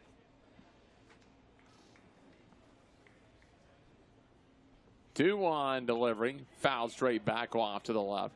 Evens it up at 2-2 against Cincinnati. Coming in, will have to win this tournament to advance to any postseason play. UConn looking pretty good, depending on what RPI service you look at. They're right around 40, some above 40, some just outside of 40. I think a win or two here helps their case. A win or two here, I think, should do it for them. What also helps their case? They're always in the discussion. Popped it up. Shot on left field. Could be trouble. No, it's going to carry with that wind. Looked like it was going to be trouble, but sometime the wind helps you. Sometime like that, it does not. 1 run, 2 hits, no errors, and a pair left on base. We talked earlier today about the former Player of the Year in the American Conference, Cincinnati's own Ian Happ. With more on the former Player of the Year is Haley. Well, there's a whole lot of baseball going on here today at the American Baseball Championship with 4 games on the slate, but there's also some action going on in the MLB. Cincinnati fans should be done here in time to catch one of the Bearcats' all-time favorites in Ian Happ. Ian was selected by the Chicago Cubs a couple of years ago, the 9th overall pick in the MLB draft, and he got called up to the big leagues recently. A couple of weeks ago, he got his first hit on May 13th. That one was a home run. And then his first game in Wrigley, another home run for Happ. So a pretty good start for him in the bigs. The Cubs take on the Giants tonight in Chicago. So Cincinnati fans will have to decide between tuning into that and possibly scouting some future competition between UCF and East Carolina over on CBS Sports Network. Thanks a lot, and I'd be curious to see. I've not had a chance to see Ian since he's made it up, but it's such a small, powerful package. The guy was so tiny, and then, hey, there goes one over to the scoreboard. There goes another one off a Fifth Third arena. A lot of power. You know, he got drafted 9th overall, first-round pick. Before that, you have any thoughts on the highest drafted Cincinnati player ever? I'll give you a hint. Boston Red Sox. Kevin Youkilis. Oh, yeah. Youkilis went in the 8th round back in the day, and you know, he's one of the few guys that's had their numbers retired. But when you take a look at that Cincinnati program, you know, you've had a lot of players and even some Hall of Fame coaches that have made a difference for the Bearcats. Most notably, Miller Huggins, the former New York Yankees manager, Babe Ruth's manager. Miller Huggins was a manager at Cincinnati. And you think about a pitcher pretty good in his prime, only spent 1 year at Cincinnati. How about Sandy Koufax?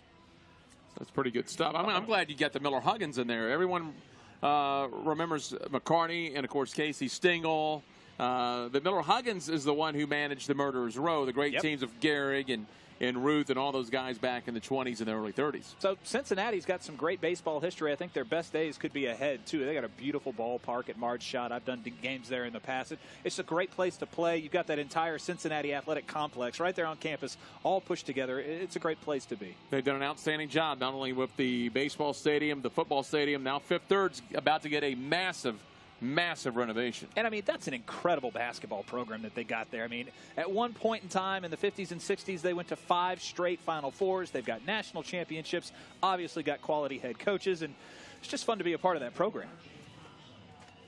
Here in Clearwater, we're moving to the 5th inning, a 3-1 UConn lead. Cincinnati threatened an inning ago, but came up empty-handed. At the top of the order, due up, though, Thompson, Noda, and McVeigh.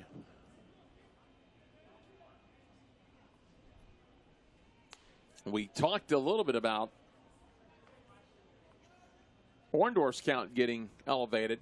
You got to remember that Poulin's also at 64 pitches. He's in a little bit better shape, especially pitching with a 3-1 lead.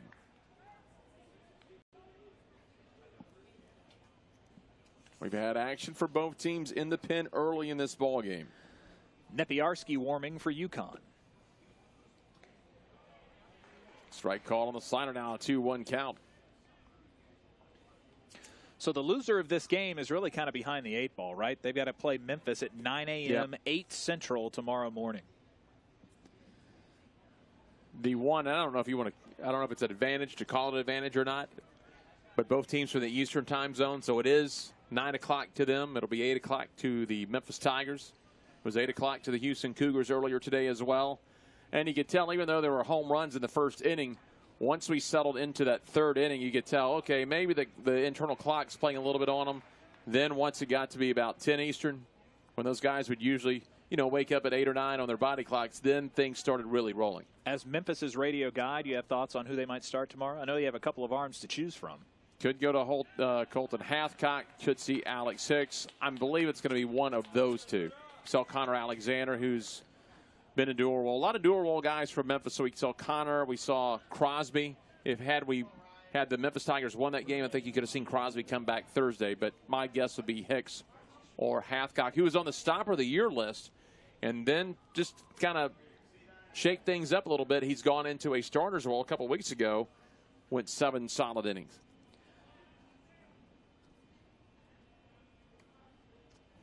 So Thompson is aboard to lead off the 5th. Cincinnati has set the table. Let's see what they do in the 5th inning as Noda 0 for 1 with a walk. Takes a strike down and in. Todd Whitting's got to be happy. His team rallied today, has that momentum, and now moving up to Tuesday as a high seed, the number 2 seed out of that bracket, has things set up well because if they win Thursday, they get Friday off as well. It could set up for a really good Sunday game if the high seeds come through without losing a game. You got a chance to really put your best foot forward on the mound on Sunday afternoon. But a lot of baseball to be played before we get into that situation, especially some of these other seeds I think can make a big run. We've talked about how the American looks good for potentially 4 at-larges. That happened for them 2 years ago. Yeah, but what if a 5 through 8 seed comes through this tournament? I mean, you could have over half your league end up in the NCAA. Here's the 0-2. Now in laced foul at first base. I know JT Perez was warming in the pen and is doing so now, but I mean, that's a guy that's got 13 starts on the year. You could have Andrew Zellner. If things don't go Cincinnati's way and they're fighting for their life tomorrow morning, you've got a couple of quality arms that can try and get you a win. I'd be very leery if Zellner pitches tomorrow. He is good. And he's really gotten back to full strength the last couple of weeks, too. 0-2 is going to be outside. And again, whoever wins that game tomorrow in the elimination game, Memphis and then either Cincinnati or UConn, with the way it's been restructured due to the potential rain, they're not playing till Friday. They get the off day.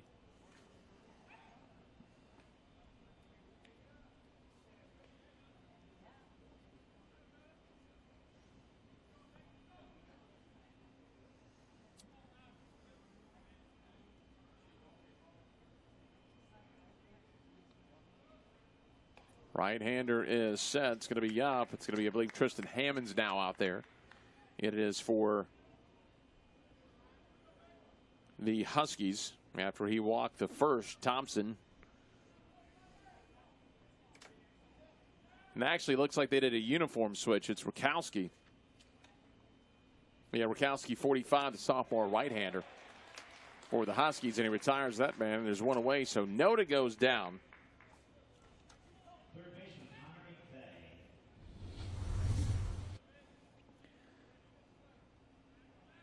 Nice precision pitching there.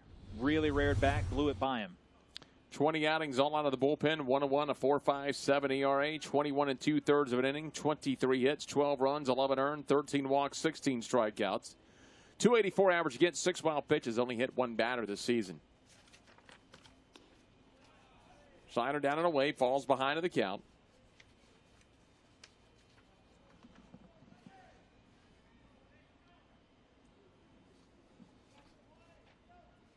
So Rakowski has 1 on, 1 out.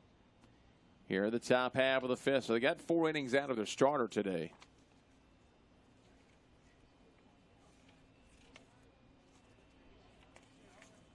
Four innings, 6 hits, 1 run. It was earned. 1 walk, 4 strikeouts. They got Poulin's pitch count up to 63 today and 37 for strikes.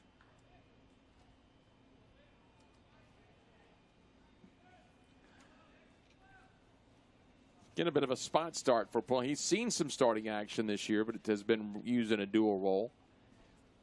1-0, and there's a well-hit ball in the left center field. That one's going to get in the alley, and that one's going to be off the top of the wall as it rattles around.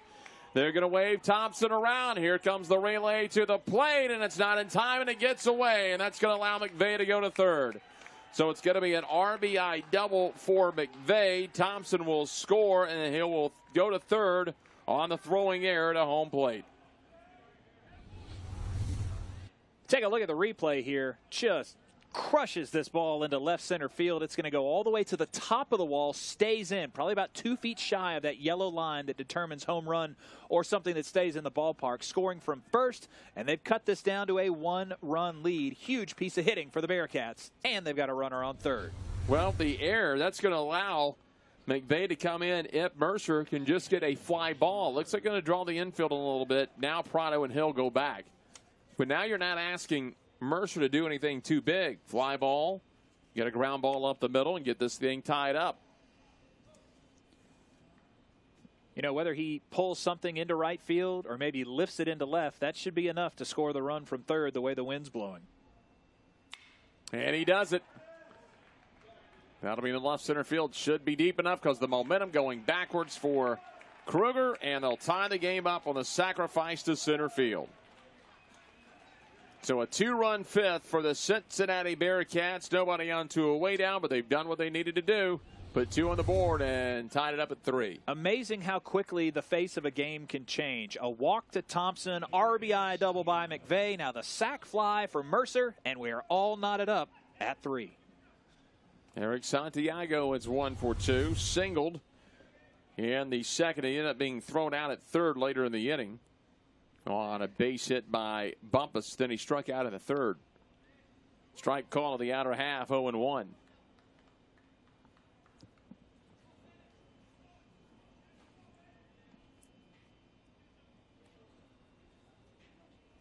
One pitch skips in the dirt.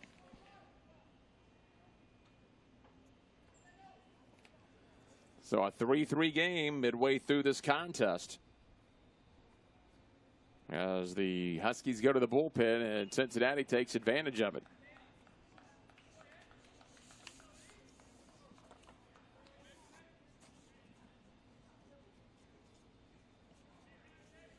Started off with a freebie, as they always seem to do, the leadoff walk. Swing and a miss, thought to throw him out at first. That will end the inning, but not before the Bearcats get 2 runs on 1 hit. There were no errors, or there was 1 error, and nobody left on base. We're halfway through the game, tied at 3.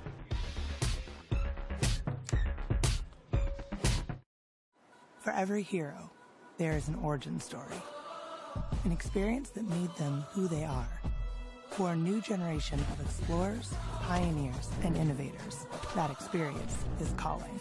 Offering a different kind of education, one guided by distinguished professors who understand experience is the best teacher. Greatness lies beyond the classroom. This is where you start. University of Cincinnati. Do more.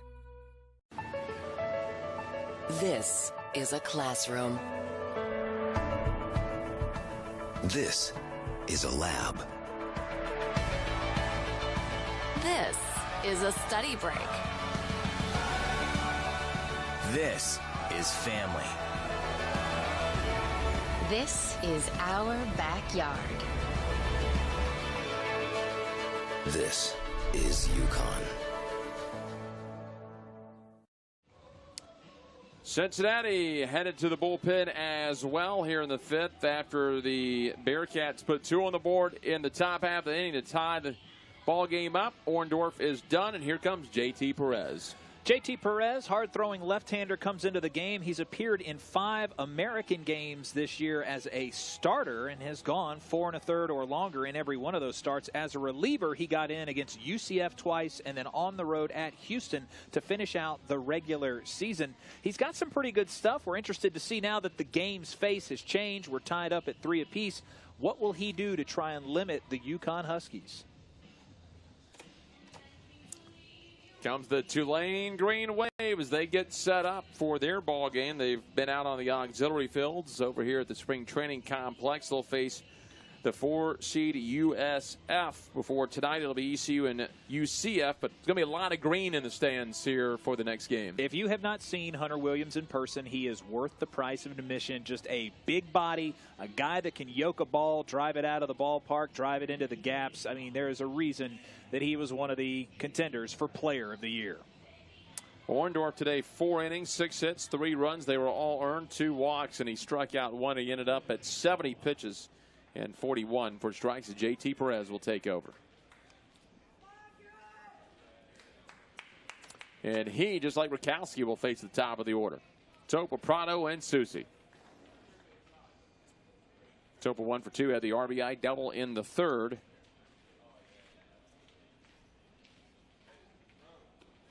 First pitch will be a strike on the outer half as he slings it in there at 87 miles an hour. JT 6'4", 215. And there again, and he's got so much torque with that long lever, that big body at 77.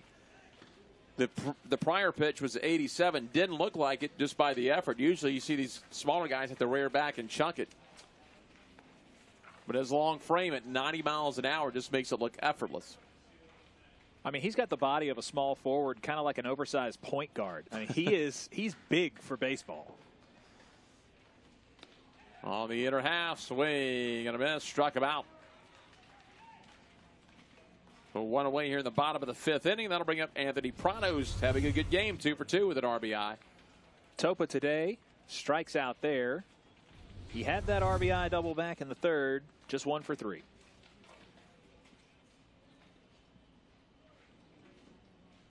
Perez, the left-hander. Strike, Anthony's.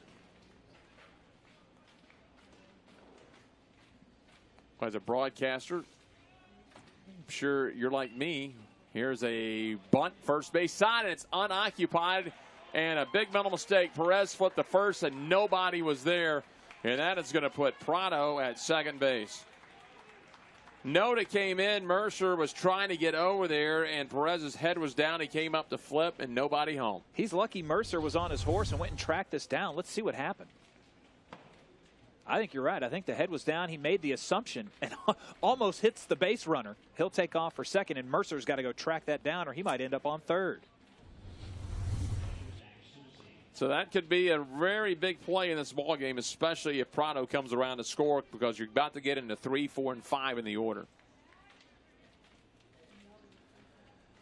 It's not often that you chalk up an error to a pitcher. You know, you just give them the benefit of the doubt. If anything comes their way, you know, they just had to throw a pitch, but you got to put an error on him there. Down and away, will miss. Well, he was cruising along so well to strike out the Topa and was in a good rhythm against Prado. We'll see if this affects him at all.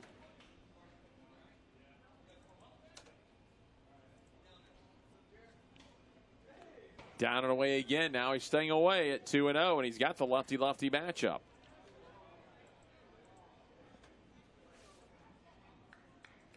So about to say, as a broadcaster, I liked him because he had a very quick rhythm. Wasn't wasting a lot of time. Things will slow down now with a man at second base and just 1 out. Just misses again, and now he's staying away from Susie. Susie's done a nice job. He's been molded in one of the most consistent hitters for the Huskies this year. 39 RBIs after just 21 in his freshman season. And he's done a good job of delivering in the clutch. Several go-ahead hits after the 7th inning. Goes after the 3-0, grounds it to second. And there's 2 away, so they green light him on 3-0. That will advance Prado over to third. 2 outs now. Isaac Feldstein has a chance for a 2-out RBI.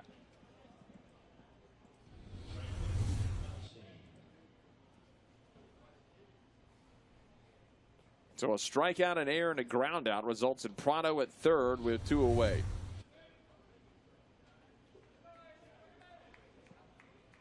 Jim Penner's always wearing the old school high striped socks. I love them. Well, you know, you look at Jim, he's a teacher. You know, he's not in this to make millions of dollars. He's in it to affect the lives of young men, and that's why his program has been so successful. He's got 4 guys in the major leagues right now, and I don't continue to harp on it, but, you know, to have J.O. Christian Field with all its history and tradition at the same time, you know, you're talking about a 1,500-seat bandbox, you know, with a double-wide trailer on top of the stands. You know, what he has done is incredible. Line driving to right center field. That's going to give UConn the lead. That's going to get in the alley for Feldstein. Feldstein's going to jog into second base with the RBI double. First hit of the ball game for Feldstein, and he ripped that one. That's got to feel good. He hit into a double play in the first, grounded out in the fourth, crushes this thing opposite field, and it's going to go a long way. I think at the end of the play, he actually came up limping a little bit. He's standing on second now. He jogged in there, as you can see, and then jumps on the bag and calls timeout immediately. I don't know if he's just trying to time out the jump on the bag or if he may have kind of tweaked an ankle or something coming around first. He doesn't call for any of the medical staff or anything. I think in hindsight, he was timing up the jump onto the bag. That'll be a bit low to Willie Yon. Yon 1 for 2. So I'll give the Huskies a 4-3 lead here in the bottom of the 5th.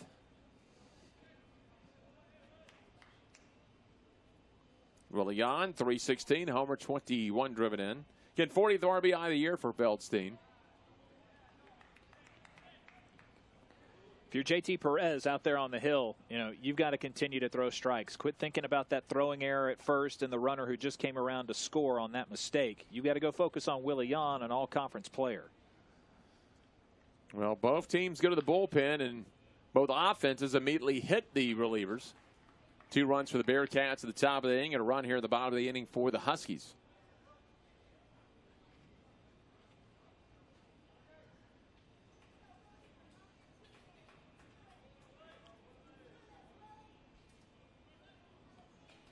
We talked about Tulane and USF coming into the building, and USF, what a year they've had. They got out to that hot start, and you're thinking, okay, it's a nice start. We'll see, you know, now it's getting into the middle of the season. There's a high chopper to third.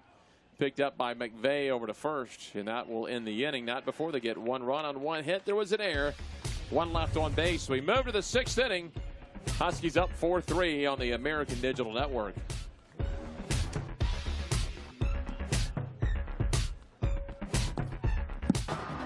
We are American. The conference of opportunity. The opportunity to chase dreams. The opportunity to make your mark and change the game. Because that's power. We are power.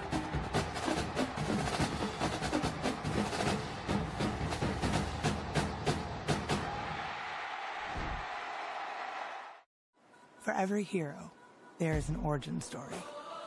An experience that made them who they are. For a new generation of explorers, pioneers, and innovators, that experience is calling, offering a different kind of education, one guided by distinguished professors who understand experience is the best teacher. Greatness lies beyond the classroom. This is where you start. University of Cincinnati. Do more. Sun's starting to peek out, and the place to be will be under that giant tiki hut in left field. Or if you're looking to get a suntan, get outside. Tulane trying to stay in the shade prior to their game today. And they will have the next game. The Green Wave and the USF Bulls waiting for game number 3. They were going to be game number 1 of the tournament. They're now game number 3. They're going to try to play at 3:30. That's not going to start on time, but they'll be okay. There's a 4-5 game in this one. USF, the 4 seed, Tulane, the 5 seed. And as I was saying, Garrett, before we went to break, USF this year got out to that hot start, and you're thinking that's a great start for them. I think they're going to be okay this year. We get about a third in the way of the season, see what happens now. Okay, they're still playing really well, and there was never a tail off. They just kept winning at an extremely high rate this year. And that 19-game winning streak caught everybody's attention. They jumped up into the top 25, and that's right around where they are right now coming into this tournament. UConn with the new player in the ball game, Sam Nepiarski, number 37, hard-throwing right-hander, will come into the ball game for UConn. Nepiarski, a redshirt junior, 6'4", 207, out of Orange, Connecticut. And he is ready to get things going here against Cincinnati. After his team went back up on top. This has been a contentious affair in terms of the scoring. Cincinnati with the lead in the second, gave it back, took it back in the fifth, tied the ball game up, and then Connecticut went back on top in the last frame. Rukowski today, 1 inning, 1 hit, 2 runs, a walk, and 2 strikeouts. Nepiarski, the right-hander. First pitch on the way, going to be fastball up and out here as we see Bumpus, Thomas, and Trino scheduled here in the 6th inning. Bumpus with a pair of hits. He's 2 for 2. Nepiarski has a sub-2 ERA, 1-0 on the year with 11 appearances, all but 1 in relief. Swing and a miss, came down and in, tipped it into the mid.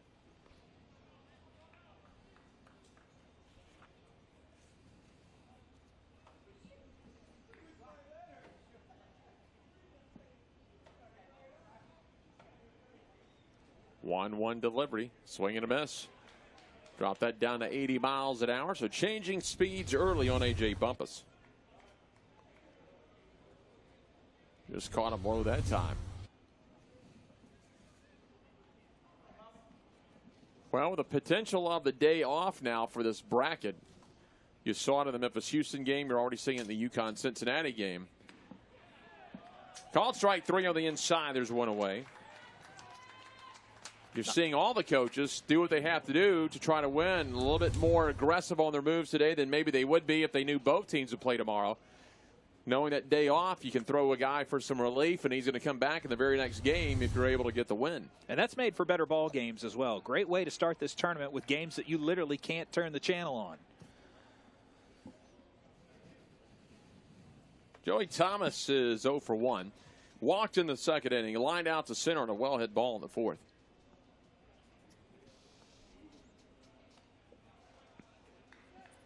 Up and out will miss. Outfield plays straight up. Infield is normal.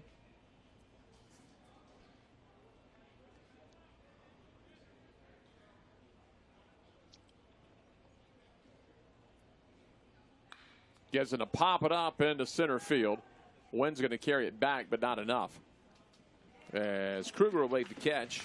Quickly 2 away for Nepiarski, the new reliever for the UConn Huskies.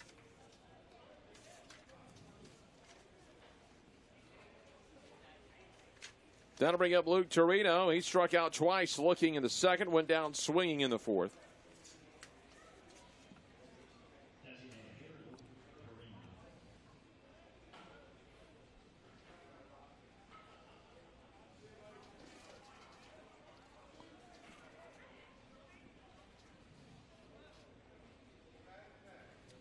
Comes the first pitch of the left-hander, went after one high, swings right through it.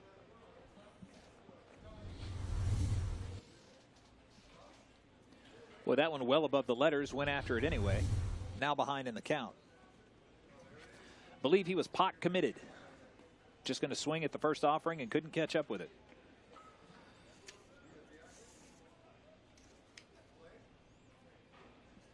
One delivery.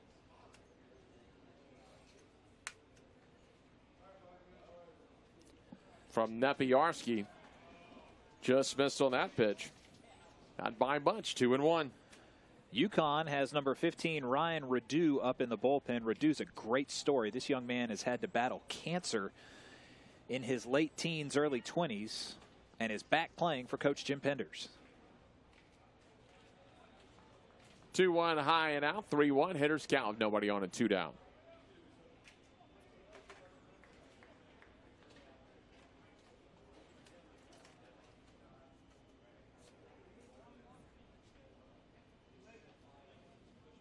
Three-one offering, popped it up left side.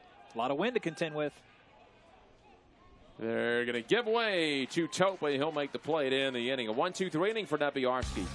No runs, no hits, no errors, nobody left on base. Still a 4-3 Husky lead. We are American. the conference of opportunity, the opportunity to chase dreams, the opportunity to make your mark and change the game. Because that's power. We are power.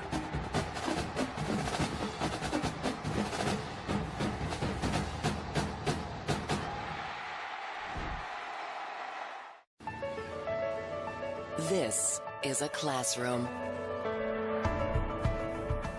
This is a lab. This is a study break. This is family. This is our backyard. This is UConn. Now we showed you the green wave. There are the Bulls out to that great start this year, and they finished up well also, as they are one of the 4 teams that are in really good shape for the at-large. Boy, they've got some great out-of-conference wins, too. They beat the University of Florida. They beat Florida State. First time they've beaten both those programs in the same year since 1989. Really have come a long way under Coach Kingston. New facilities as well. I mean, they're not brand new, but they're new within the last decade. They did a tremendous job. As she talked about those facilities a little bit earlier, they share that concourse with the softball team, and we know the prowess of their softball program down there as well. So both teams able to share that area of land right across from the Sun Zone, who had an incredible transformation as well. First pitch on the way is down and in. Well, you take a look at the USF footprint, and I was there 10 years ago working their radio stuff. Brand new soccer facility, brand new track facility, brand new football practice fields, baseball and softball stadiums, and 2 practice facilities for the basketball programs. I mean, we need to talk to somebody about fundraising because USF's doing it. 1-1 coming up. Rolled it over to first base off the handle. Picked up by Noda. There's one out as LaFave will go down to the ground out to first base. Tyler Nesdo for 2, a strikeout and a ground out. A little bit late on that pitch, just kind of capped it off the end of the bat, I think, and that's a easy pickup there by Noda.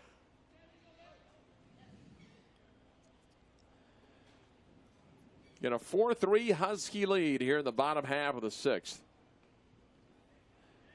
Well, you take a look at Nesda and maybe squint a little bit. He looks an awful lot like Joe DeRoche Duffin. Same body types, both those guys with a little prowess at the plate, trying to make their names known here in Clearwater. That's going to be a strike on the outs. That's the other player I was trying to remember today when I was talking about Sundberg and Melly was DeRoche Duffin. Those are 3 guys. You see them out on the street. Oh, they're just big guys, but then they get that stick in their hand. Doesn't matter. They can rake.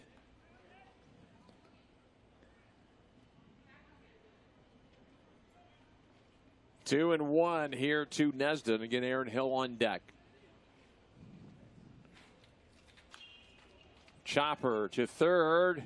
Picked up on the hop by McVeigh in time, and there's 2 down.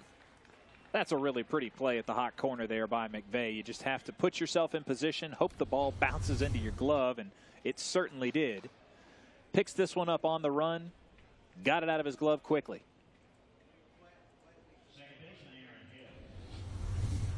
Aaron Hill has been on twice. Singleton scored in the 3rd. He would walk in the 4th.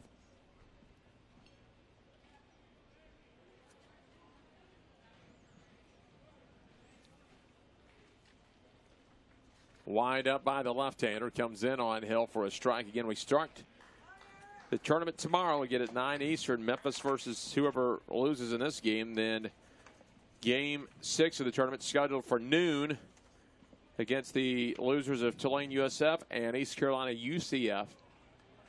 And we're hoping to stay ahead of the weather and get both of those games in tomorrow. Then there'll be a little bit of a gap in the tournament. Let that front come on through tomorrow afternoon and tomorrow night into early Thursday morning. We'll pick the tournament back up on Thursday at 3 Eastern against Houston and the winner of this contest. Outside on the waste pitch there. Wasn't even trying to fool him there. Just chunked it way off the plate to Aaron Hill. UConn hoping to make their 5th tournament appearance under Jim Penders. Since 2010, they've made 4 trips, including a super regional berth in 2011, also in 13 and last year. 1-2, fouled off right side, out of play. There's a souvenir. And correct me if I'm wrong, one of those years they actually had to go on the road to the regional as a #1 seed. It may have been prior to 2011. I think that's 2011. The year prior in 2010 when they had Matt Barnes and George Springer and Mike Olt, they actually hosted the tournament up in the Northeast, and it had been quite some time since the NCAA had brought a regional up there.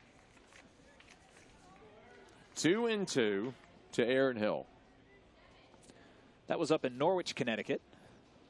I believe it's a AA facility that they have up there. Great turnout. Just couldn't come away with the regional championship. 2-2 delivery. Check swing. They're going to make an appeal down to first, and it's a no-go. 3-2, full count.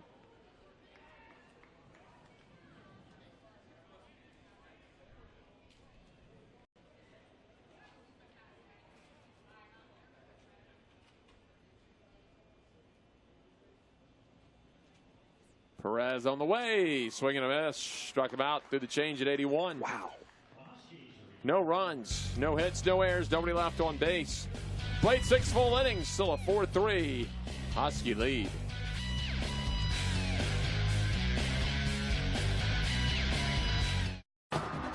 We are American. The conference of opportunity.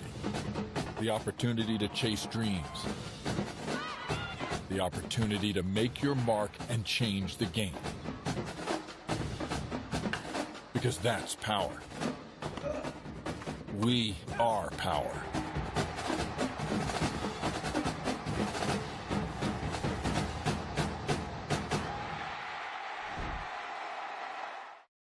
For every hero, there is an origin story. An experience that made them who they are. For a new generation of explorers, pioneers, and innovators, that experience is calling. Offering a different kind of education, one guided by distinguished professors who understand experience is the best teacher. Greatness lies beyond the classroom. This is where you start. University of Cincinnati. Do more. Join the week off from work as a lot of these fans make their way down, whether they're just fans of the school or parents, friends, and family. A chance to not only enjoy the baseball championships, but also Clearwater, or if you're staying over at Clearwater Beach, nice place to go for a tournament. And I think we're all happy that the American has decided to stay here down here in Clearwater, Florida. I know the coaches and the players love it. Well, I used to live in the area. Some of the country's best beaches right here. Honeymoon Island, Caladesi Island, you know, always in the top 15, top 20 of America's beaches. There's US 19 running north to south just past our ballpark, and makes me nostalgic thinking back to a couple of home runs that have landed out on that old strip. A couple of balls that just flew out of right field here at this old ballpark. We go to the 7th inning, still a 4-3 Husky lead. 9-1-2, Rodriguez, Thompson, and Noda. Even though it's a 1-run game, now you're getting to the back half of this game, and outs become very valuable, both teams. And especially more valuable for Cincinnati, 9 outs to use here to try to make up a run. Rodriguez 1 for 2. He flew to center in the 2nd. He would single in the 4th and was stranded there. 1-0, big swing and a miss. Now 1-1. So Nepiarski had a 1-2-3 inning in the 6th when he came in. He stays out the throw in the 7th.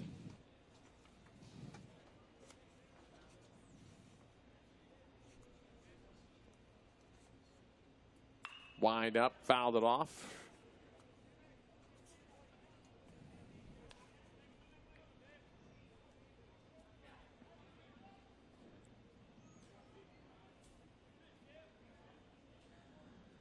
Just the 3rd appearance in American play this year for Nepiarski. Got in against East Carolina and at UCF, both in relief. Misses down and away now, 2-2 count. Most of the damage that he did came against non-conference opponents. He did have 3 innings of relief against Quinnipiac in mid-April. That's his longest appearance of the year.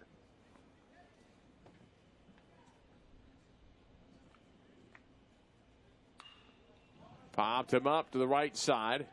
Has Nesda turned around. He'll give way to Aaron Hill, who makes the catch. It's one of those wind-blown balls right there as Nesda looks straight up thinking this will be the easy catch in foul territory, and it blew back on him. Fortunately, Hill was where he needed to be. Makes the play in shallow right field, and that's 4 set down in a row by Nepiarski. Back to the top of the order. Since the RBI double by McVeigh, that's the 6th straight set down by UConn relievers. And as you just mentioned, Garrett, 4 in a row retired by Nepiarski, who's R.J. Thompson, who's over 2 with a walk. Fouled it straight back, and he's down to the count.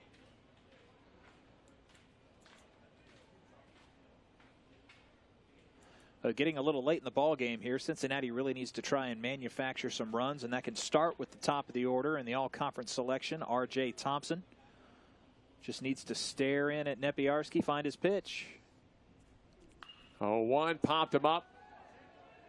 Nesda again looking for it. Hill coming over, the wind blowing it this time. Nesda able to kind of run around in a circle with the wind and pick it up. He just about did a do-si-do. I mean, the wind is playing havoc with the ball out there. For him to be in foul territory and then come in like he does, quality of him to get the catch in that first baseman's mitt.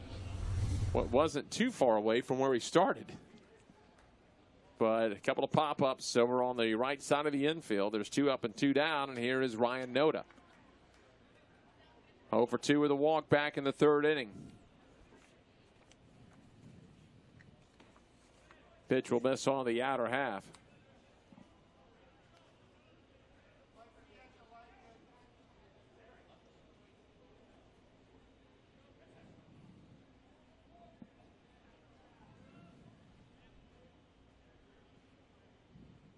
Gives a 1-0 delivery. Swing and a miss. Brought that down to 79 miles an hour. We mentioned that the majority of the appearances for Nepiarski have come in non-conference play, but he's been very successful at limiting the extra base hit. Only 2 doubles and 2 home runs given up in 20-plus innings pitched this year. Opponents hitting just .233 against him. 1-1. Tipped into the glove, and now Nepiarski a strike away from retiring all 6 Bearcats that he's faced. At the retire note, it's the heart of the order to open the 8th. McVeigh, Mercer, and Santiago. Huskies have 9-1 and 2 due up in the bottom half of this inning. And a 1-2 is low. And get a reminder that those 2 games tomorrow, the one in the morning, the one at noon, both back here on the American Digital Network. So we'll be happy to talk to you again tomorrow. Starting tomorrow, we'll be here through Saturday. 2-2, down low. It's always great to have the home crew here. Scott Railing and his staff make the trip for this conference tournament. It's great to have those guys. Full count at 3-2. Saturday, there's a chance for 4 games. We'll see 2 for sure and a couple of if necessary games. And then the championship on Sunday will be broadcast on ESPN News. That's, of course, if weather doesn't impact us like it has in years past. But I think they made the right move, like you said earlier. 3-2, got him. So he's retired all 6 Bearcats. Nepiarski has that he's facing. It's coming in. No runs, no hits, no errors, nobody left on base. 7th inning stretch here in Clearwater, and it's a 4-3 UConn advantage. We are American. The conference of opportunity. The opportunity to chase dreams. The opportunity to make your mark and change the game. Because that's power. We are power.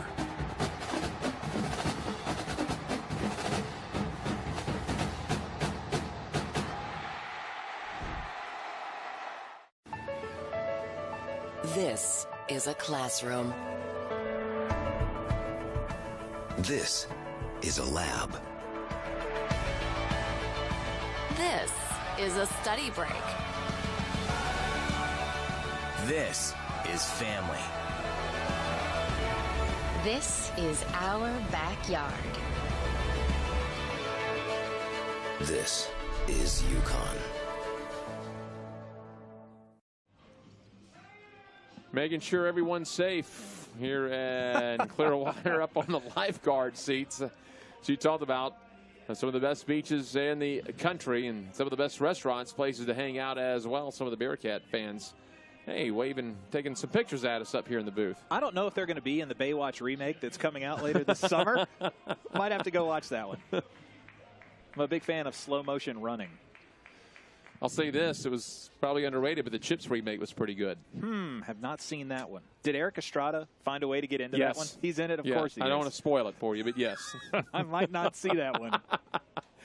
Here we go, bottom of the 7th inning. And it's a 4-3 Husky lead as Keith Kruger showed bunt there, pulls it back. It's going to be a strike. He's 0 for 1, a sack bunt, and a fly out to left. Fly ball to left field. That's got some movement with the wind. Santiago was playing deep, though, and there's one away. So Perez staying out in relief. John Topa is 1 for 3, had an RBI double in the 3rd.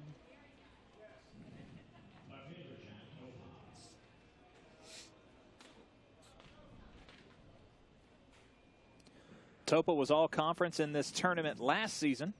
Really hit a nice stretch. In the final 20 games, he hit .320.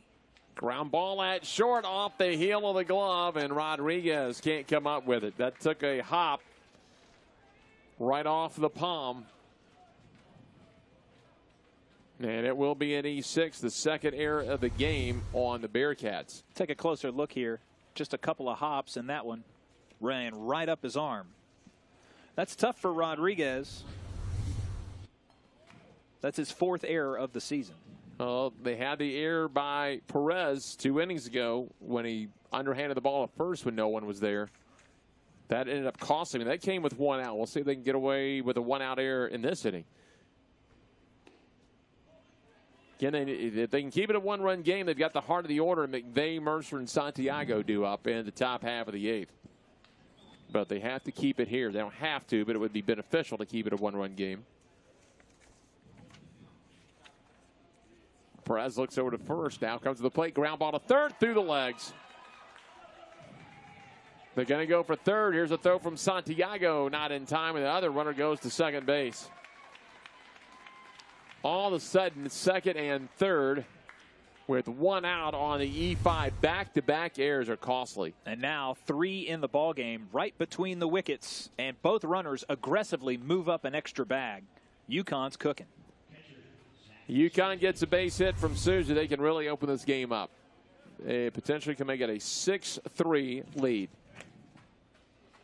And then they would be looking for 6 more outs. The infield drawn in for the Bearcats. Now the heart of the order. Well, they have set the table for the heart of the order.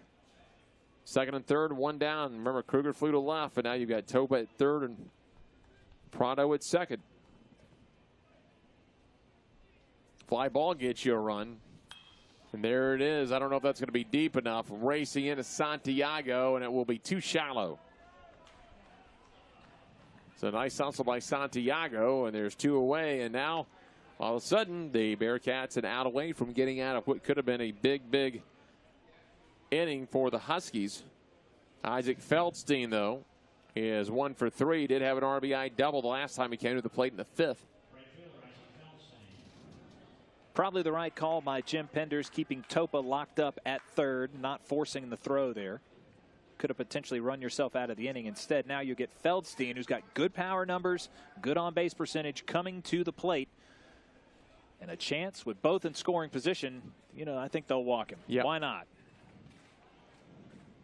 Well, he's right up top on the box. Waiting for a mistake. Willie Yawn should be coming to the plate, but 2 outs and the base is loaded.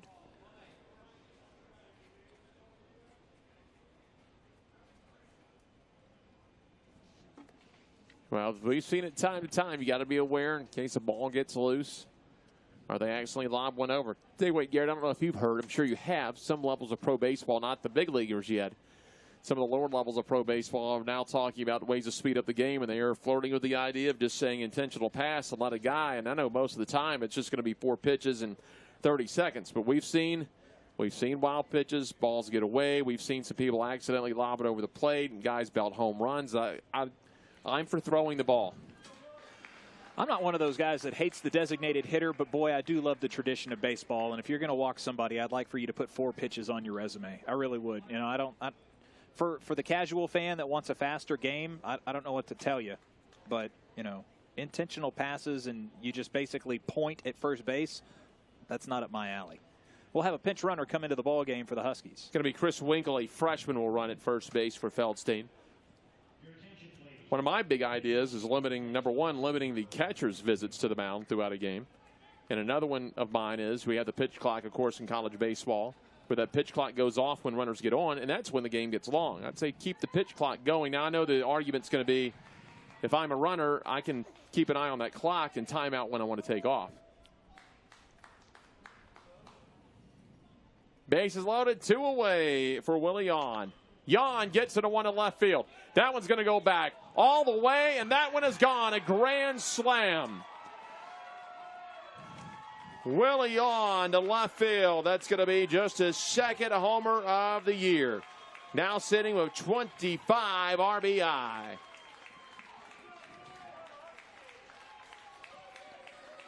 JT Perez with his hands on his hips in disbelief. First pitch swinging for Willie Yawn, and it's gone. Yeah, that busts this game wide open. Perez had only given up 5 home runs all season. That one's out of here with some distance. Well, the captain comes through for UConn and gives him a 5-run cushion.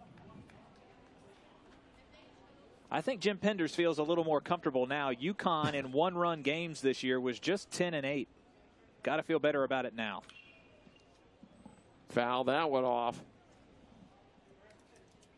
So Willie Yawn knew there was nowhere to put him, and he crushed it.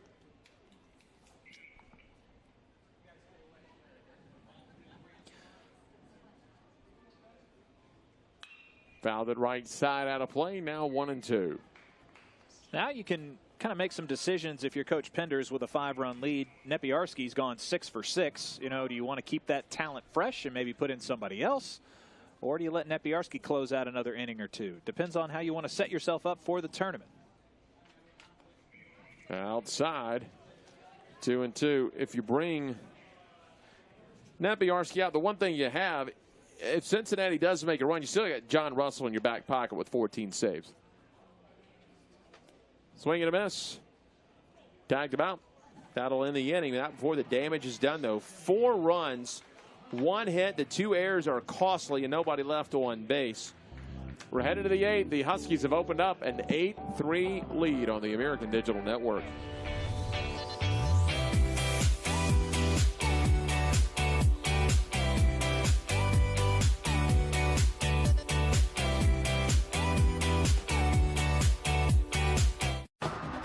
We are American. The conference of opportunity. The opportunity to chase dreams. The opportunity to make your mark and change the game. Because that's power. We are power.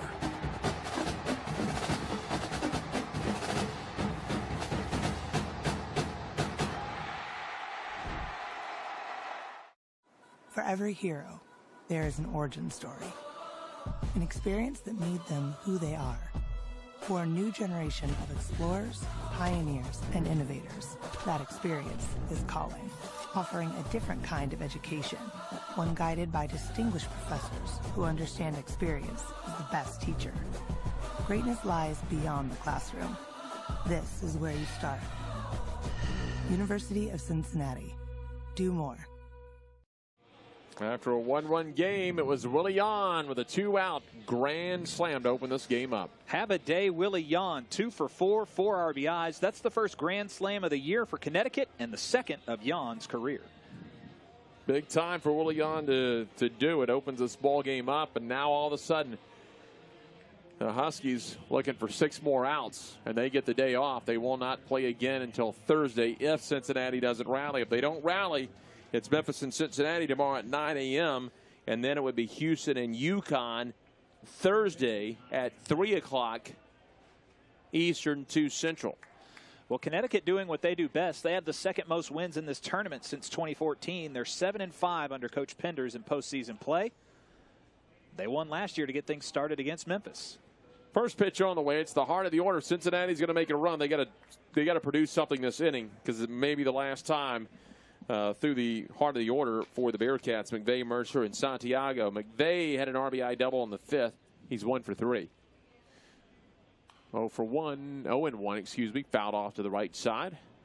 McVeigh, Mercer, and Santiago all have singles, or all have hits in today's ball game, highlighted by McVeigh, that big RBI double you mentioned. Just got to put runners on base now. 0-2. Just missed on the outer half. Didn't waste it by much, but couldn't get McVeigh to chase after it.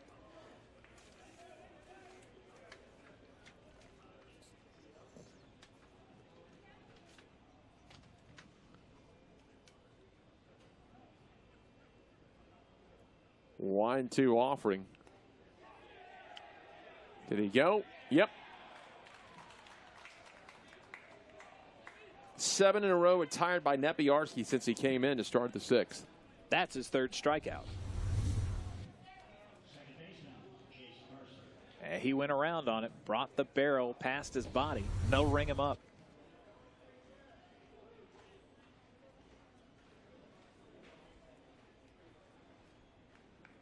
Huskies looking like a confident team. Trying to go deep into this tournament. First pitch fouled off by Mercer. Mercer's had a good game, 2 for 2 with a RBI on that sacrifice in the 5th. Singled and scored in the 2nd. He singled in the 3rd. Or in the 2nd, excuse me. So singles in the 1st and 2nd. Sac fly in the 5th.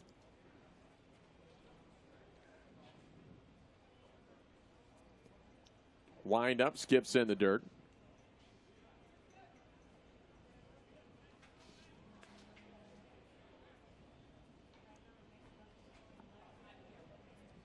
Again, the Bulls and the Green Wave will play next year in Clearwater at Spectrum Field. Pitch on the way, well hit ball, but it rolls right to Hill. Over to first. Tell you what, we talked about the 4 teams that have a really good chance in an at-large. Here's Eric Santiago coming up of the bottom 5 seeds. Tulane, to me, can be scary. They've had some big wins this year. They've struggled maybe for that consistency, but on any given day, any given week, they can catch a hot streak. It's a team with some guys and experience have been to the regionals the last couple of seasons. No telling what they could do, even if they don't win the tournament, could spoil someone's week. Right, they were in the NCAAs in 2015. When you look at the top of the conference, you had the top 5 teams all within 2 games of each other. I mean, there is a lot of parity in this conference. And, you know, when you look at Tulane and the wins that they've had in the postseason in the last couple of years, you just got to like their chances. And I would be leery. Maybe the most dangerous 8 seed we've seen in a long time, East Carolina. Came off that super regional performance last year, preseason top 10, and they just got banged with a huge rash, injury after injury. But enough talent on that team to maybe put something together this week. That's an 8 seed. Like I said, maybe the most dangerous 8 seed I've ever seen. Called strike 3 on the outside. That's 9 straight retired by Nepiarski. No runs, no hits, no errors. Nobody left on base. Still an 8-3 Husky lead on the American Digital Network. We are American. The conference of opportunity. The opportunity to chase dreams. The opportunity to make your mark and change the game. Because that's power. We are power.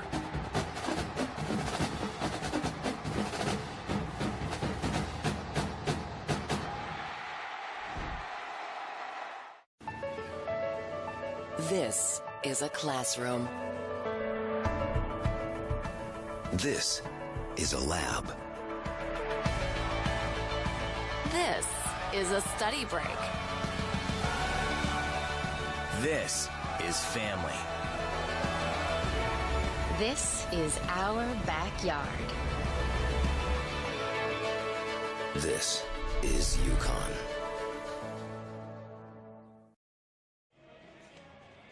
Going to get busier and busier as the week goes along. Of course, these early games on Tuesday and Wednesday, a lot of your fans will make their way down Thursday for a long Memorial Day weekend, but Frenchies will be the place to be once we get here this weekend. Clayton and Colvin, a sophomore right-hander, now coming in for the Cincinnati Bearcats, trying to keep this thing an 8-3 game, and they've got to keep it there if they're going to have any chance of Bumpus, Thomas, and Torino coming to the plate in the night. Meanwhile, the Huskies are going to send 7, 8, 9. Nesda, Hill, and Kruger do up here in the bottom half of the 8th. Again, the big hit of the game, Willie Ons, 2-out grand slam, an inning ago to give the Huskies that 5-run lead.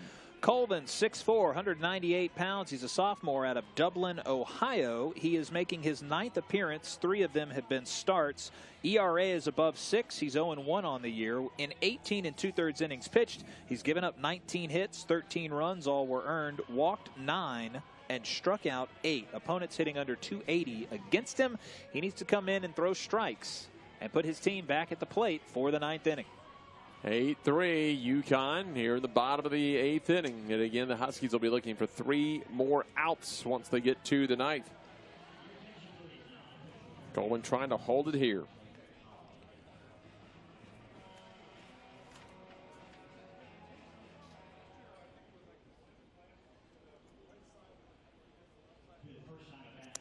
So we'll start it off with Tyler Nesda. Nesda over 3, a strikeout, a pair of ground outs, 1 to short and 1 to third. Troy Stefanski is going to come in. Looks like they switched the first pitch to Stefanski is up top. Again, they ran for Feldstein an inning ago. Now the defensive replacement and the pinch hitter is Stefanski. Gotten into a lot of games, 48 on the season, hitting .230, 26 hits and 113 at bats, 6 doubles and a triple. 1-1 on Stefanski.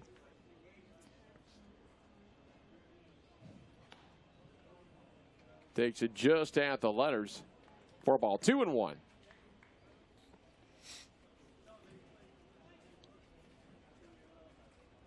Outfield straight up, infield normal depth as well. That'll miss again.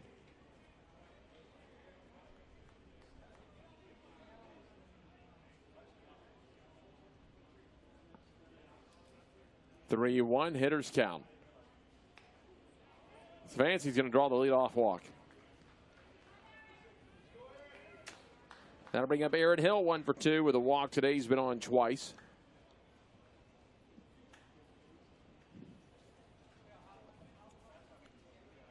Stefanski just a pair of stolen bases in 3 attempts. Said they want to play a little small ball, get him in a scoring position, try to tack on another run. Never know in conference tournaments they can be crazy. We saw it earlier this morning. Things were looking good for the Memphis Tigers going up 5-2, going to the bottom of the 8th. Then all of a sudden they find themselves down 6-5 with just 3 outs to go. Swing and a miss, 0-1.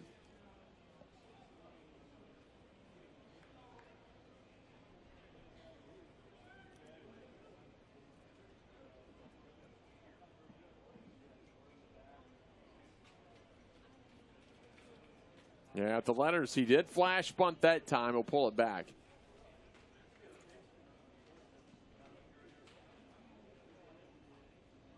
Hill listed at 5'9", 190, 1 for 2 today with a walk. Came in hitting just 169. Trying to move Stefanski over. Popped it up. Behind home plate. That one is going to stay just in play. A long way to go for Thomas. And to be honest, I think probably thought that was going out of play, and the wind just pushed it back in. Would have been a tough play regardless. All the beautiful light standards here have huge seabird nests. There's an osprey just above us carrying a fish. I mean, welcome to Clearwater, guys. Time to eat. It's dinner time. Must have plucked that out of a pond. 1-2. Comes inside, throw back down to first, not in time.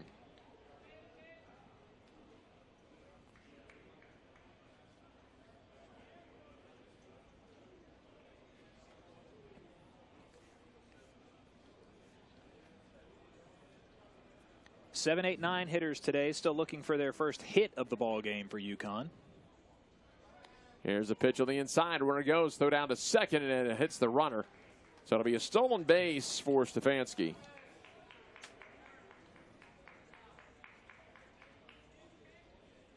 Thomas had to contend with the body of Hill as he pops up to throw out the runner. Take a look. Doesn't get out of his way, and that one will one-hop into the runner. Little too far towards the first base side. It's funny, we were talking about Joe DeRoche Duffin. I just checked my Twitter. Linda Duffin. Sending us pictures. I blame you. No, it's great. Joe DeRoche Duffin has shed 40 pounds. Dude is jacked. Take a look at that. God bless him. I'll try to get it to our graphics guy before the weekend's out. Wow. I remember Joe with the game-winning hit 2 seasons ago, and I was interviewing him down on the sidelines and got doused with a bucket of Gatorade. I mean, it made for a great shot. Unfortunately, he was hit in the jaw last week, she says, by a fastball during spring training. Oh, no. But Linda is watching out in California on the American Digital Network, so we thank you very much. And thanks for the updates, Linda. And our best to Joe after being hit by that pitch as Cincinnati is going to go to the bullpen here. So the Huskies with a pair on with nobody out here in the bottom of the 8th inning. They'll make a switch. We'll take a break. 8-3 Huskies on the American Digital Network. We are American. The conference of opportunity. The opportunity to chase dreams. The opportunity to make your mark and change the game. Because that's power. We are power.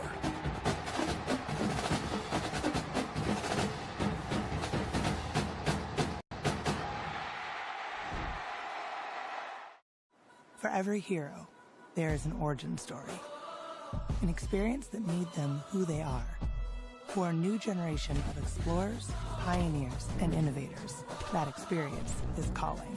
Offering a different kind of education, one guided by distinguished professors who understand experience is the best teacher. Greatness lies beyond the classroom. This is where you start. University of Cincinnati. Do more. This is a classroom. This is a lab. This is a study break. This is family. This is our backyard.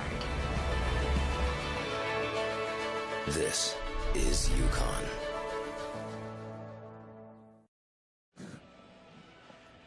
Moving along here, Cincinnati headed to the bullpen, and they're going to bring in Olaz, the reliever.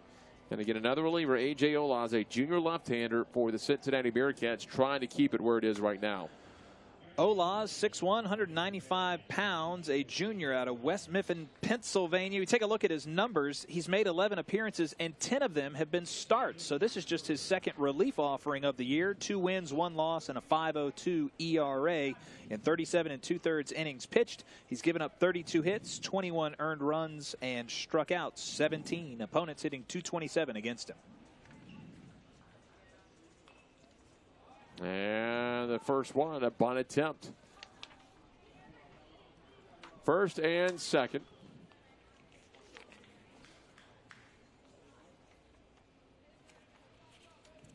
Nobody out. Interesting to bring a guy with so much starting experience into a game here. His only relief appearance of the year came against, guess who? UConn. Lefty-lefty matchup. Squares the bunt again, up and in. Backs him off now, 1-1. Olaz threw an inning and 2/3 of relief on April 29th. Hitless, scoreless. Did give up a walk. Just got out of the way.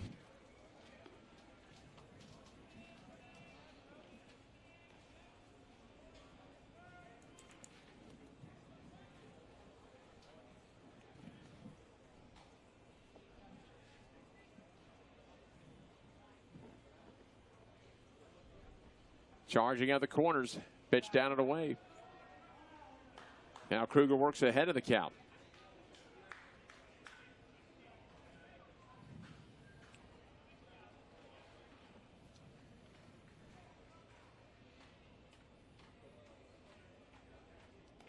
Try to bunt again, and now it's going to be down and away. He'll take the walk. So they've walked the bases loaded between the two relievers.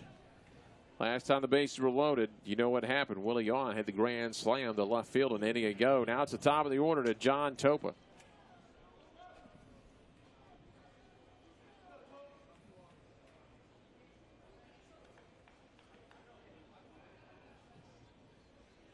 Topa today is 1 for 4, an RBI double, also reached on an error. Inning ago, remember, it's back-to-back errors that set the table. An intentional walk to the grand slam.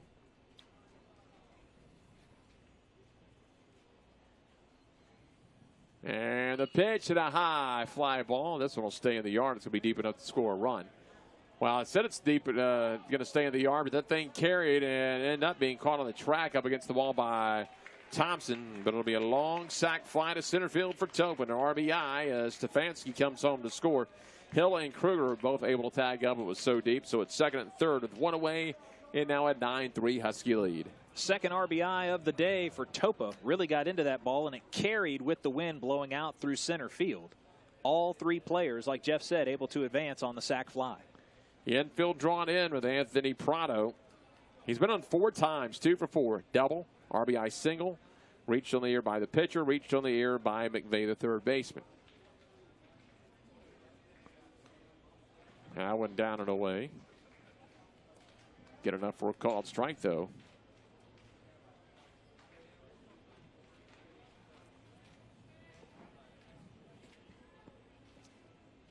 0-1 pitch. That one pulled foul into the stands.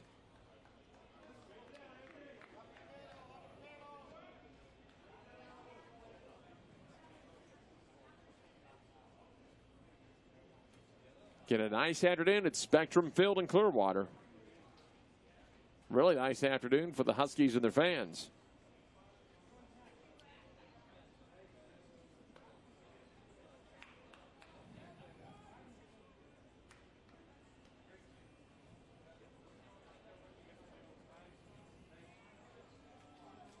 Huskies leading at 9-3 in the bottom of the 8th. 2-1, 1 out. 1-2 pitch. Reaches out, drives it down to the right field corner. That's going to clear the bases. He's going to be on his way to second, if not third. Bumpus just getting to it. He's going to race around the bag, and he's going to be on third with a 2-run triple. Prado has been on 5 times today. 3 hits. He's reached twice on air. Third triple for Prado. And Prado is second and third RBIs of the afternoon. Now has 29 on the season. Really adjusted well to that ball. Saw the big gap in right field. Went with it. Put it all the way in the corner and just zoomed into third base with 2 RBIs in his back pocket. Zach Susi. Now you're in the heart of the order. Susi, the 3-spot hitter.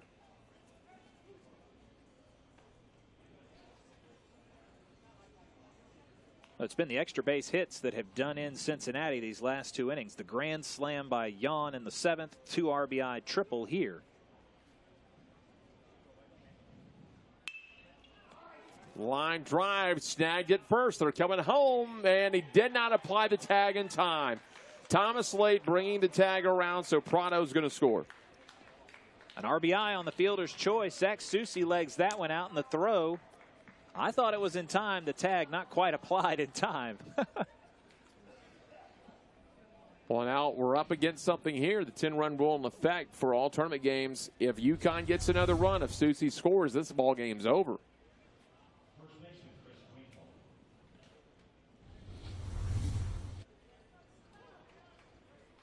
And this game changed quickly, Garrett. You're looking last inning at a 1-run game, 4-3, but then the grand slam opens it up. 4 more runs this inning. Check swing, he did go around. 0-2. It's got to be tough looking up on that scoreboard for Cincinnati. 4 runs in the 7th, 4 runs in the 8th, and everything about this game is upside down. So barring a major rally, it'll be Cincinnati and Memphis tomorrow at 9 Eastern, 8 Central. In the dirt, that one nearly got away.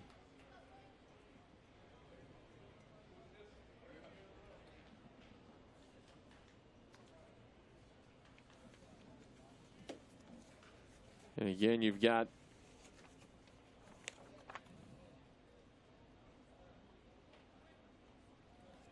Willie Yawn on deck as Winkle is set.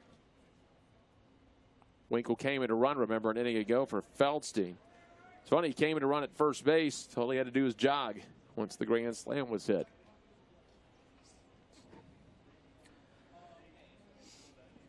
Cincinnati would face Memphis tomorrow, who they won the regular season series against. Won that last series. Yep, they're also successful against USF after the K there. Took the series against USF, so those two teams know each other very well. Would expect to be a very competitive game to get us started tomorrow morning.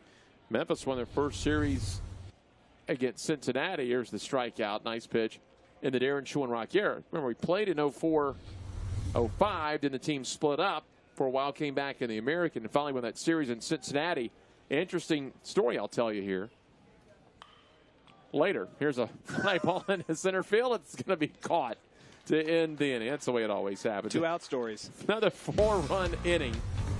They did it on one hit, and they left the man on. 12-3 UConn.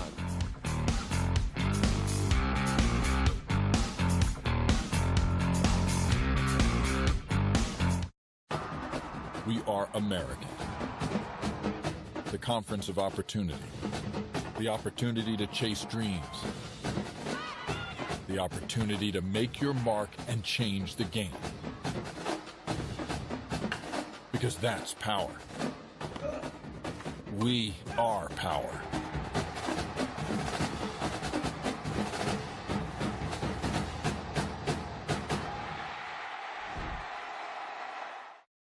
For every hero, there is an origin story.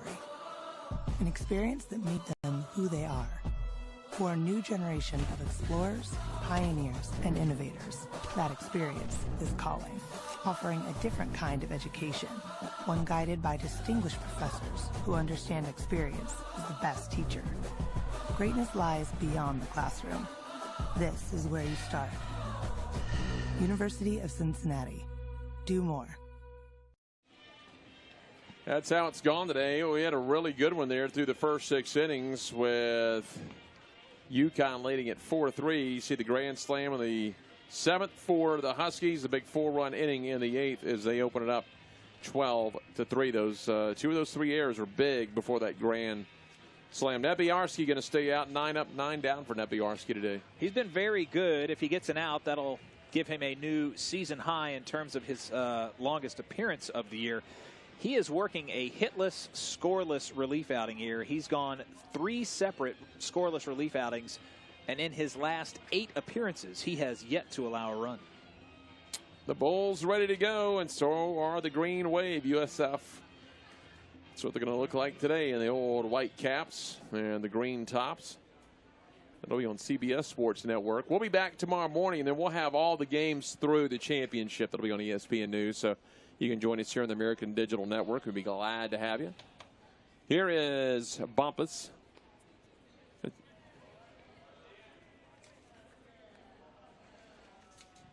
0-1. Stay tuned post game as Haley Ott will have our player and our coach in the post game to talk things over. Bet she'll be with a happy, I'm going to guess Willie Yawn's going to be my guess for the old grand slam that broke this game open. 0-2 now. But Cincinnati and Memphis tomorrow at 9 a.m. Jonathan Bowen, who pitched today, had a no-hitter going into the 8th. A little ball fell in. They ended up falling in that game. So either Cincinnati feels they have Memphis' number, or Memphis will be looking for a little revenge. Both teams trying to stave off elimination tomorrow. They split the season series 3-3. Those were the mirror teams. So it'll be the 7th time they've faced each other this season. Then UConn is going to get Houston on Thursday. There's a foul ball off the handle. Well, that's the interesting thing about Memphis. You know, I mean, they've done a great job of staving off elimination. They average better than 2 wins in this tournament the last 3 years, and they have yet to win their conference opener, yet they have always logged at least 2 wins. So under Coach Darren Schoenrock, they've shown a lot of backbone. Expect their best effort tomorrow morning, bright and early. They've never played less than 3 games in a conference tournament under Darren Schoenrock. Now, some of those are pool games when the old pool play, but They've never had a 2-Q in tournament play under Darren Schoenrock. Trying to keep that trend alive tomorrow. And as you mentioned, Cincinnati looking for that big conference tournament win tomorrow.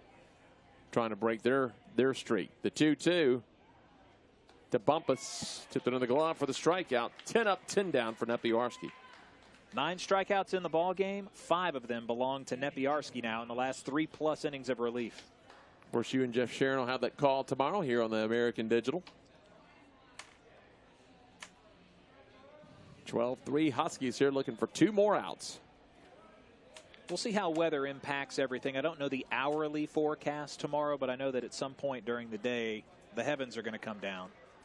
From what I've heard, they're pretty confident on that 9 a.m. game. And then we'll just see what happens from noon on out.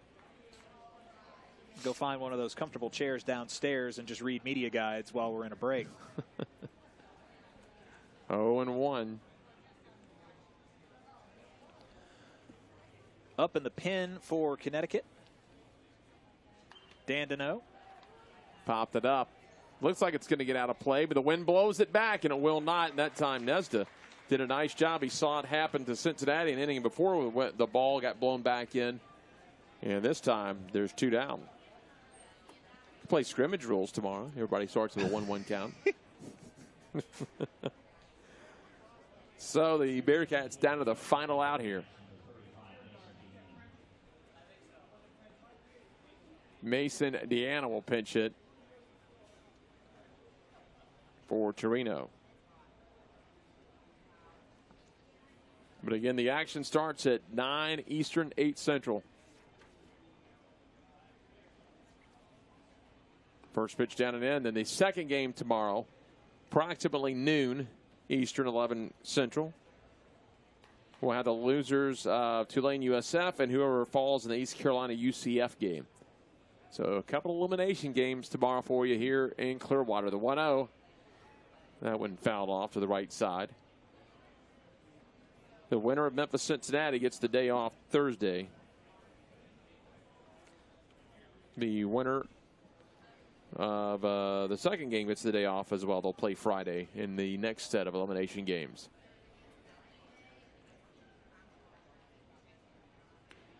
Strike at the knees. So now the Bearcats down to the final strike. Same format as the old College World Series. Double elimination until you get to the championship game, and then it's winner take all. Got a chance for the teams that get in the winner's bracket to get their fans down here in numbers. They'll have a day off to travel. 1-2 pitch. Swing and a miss. Struck him out. 12 up, 12 down in relief for Nepiarski.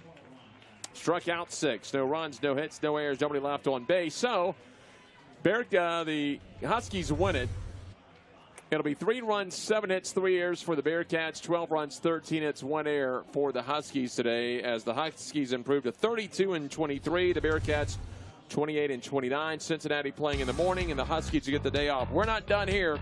We'll have the player of the game and the coach coming your way momentarily on the American Digital Network. We are American. The conference of opportunity. The opportunity to chase dreams. The opportunity to make your mark and change the game. Because that's power. We are power.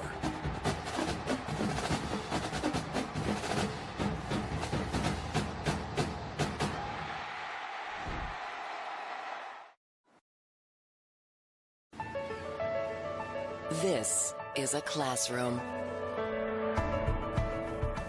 This is a lab. This is a study break. This is family. This is our backyard. This is UConn. Welcome back to Clearwater, Florida, where the Huskies take a 12-3 win in Game 1, and they will advance in the winner's bracket. Standing by, the head coach, Jim Penders with Haley. First win for your team in the tournament. Now, schedule got a little bit adjusted this week, but your team had to play a day early and a little earlier than expected. How did you get your team ready to go for today? Well, we weren't crazy about it, but it had to be done. If I'm the organizers, I do the exact same thing. And so, hey, the guys know they have to be resilient in tournament-style play. You have to be ready to adjust. I don't think there's anybody that's adjusted more than we have in the country, just simply because of our weather and what we have to do early in the season. So we're used to moving game times around all the time. It wasn't that big a deal. Back and forth game there for a while, but Willie Yawn's grand slam there in the 7th seemed to kind of break it open. How did that kind of impact the rest of the game? That was huge. You know, it was a little bit of an exhale there, and I thought there were a lot of positives on our side. We really only had one, the top half of the 5th I could have done without, but other than that, I thought we played really well. We haven't scored 12 runs, I don't think, all year. I think that's the first time we've scored 12, and we picked a good time to do it. Moving on to play Houston and day of rest tomorrow, but you'll meet them on Thursday. You met them just a couple of weeks ago, dropped that series, but a very competitive series, especially in that first game going into extra innings. What did you learn that weekend, and what do you hope to improve on from what you learned in that series? Yeah. I want to enjoy this one for about 5 minutes. No, they're an extremely talented team. You saw how they put an inning together today when they absolutely had to. Very athletic.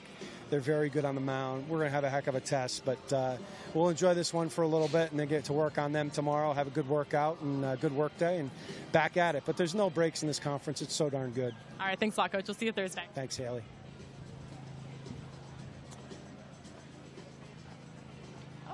Hello, how are you doing? How are you? I'm joined by Willie Yawn. Willie, congratulations on this win. Now only 2 home runs for you this season, and you chose to come up with one today and a grand slam at that. What was the reaction in the dugout when you ran into the dugout? Yeah, everybody was pretty excited. I was just trying to, put a ball in play to get some runs in for the team, and it happened to squeak over the fence. I'd like to thank Mother Nature for that one, but, they all count. So, yeah, it's a good day. For you, as one of the veteran returners on this team, how are you kind of using your experiences from the past conference tournament to lead a lot of these young guys and new guys out there? I'm just trying to let the young guys know that it's just another game. Every day we come out here and play on this beautiful field. We get to play baseball. That's all that really matters. And, one pitch at a time, just slow it down as best you can. It's not going to get any easier. You're taking on the co-regular season champs on Thursday, but you just met them a couple of weeks ago. What do you hope your team does differently this time around? We just got to compete in the box. I think that series down in Houston, we kind of gave away some at bats, especially those first 2 games that we didn't get the win. But I know our pitcher's going to take good care of us, and we just got to keep the bats going like we did today. All right, thanks a lot. We'll see you Thursday. All right, thank you.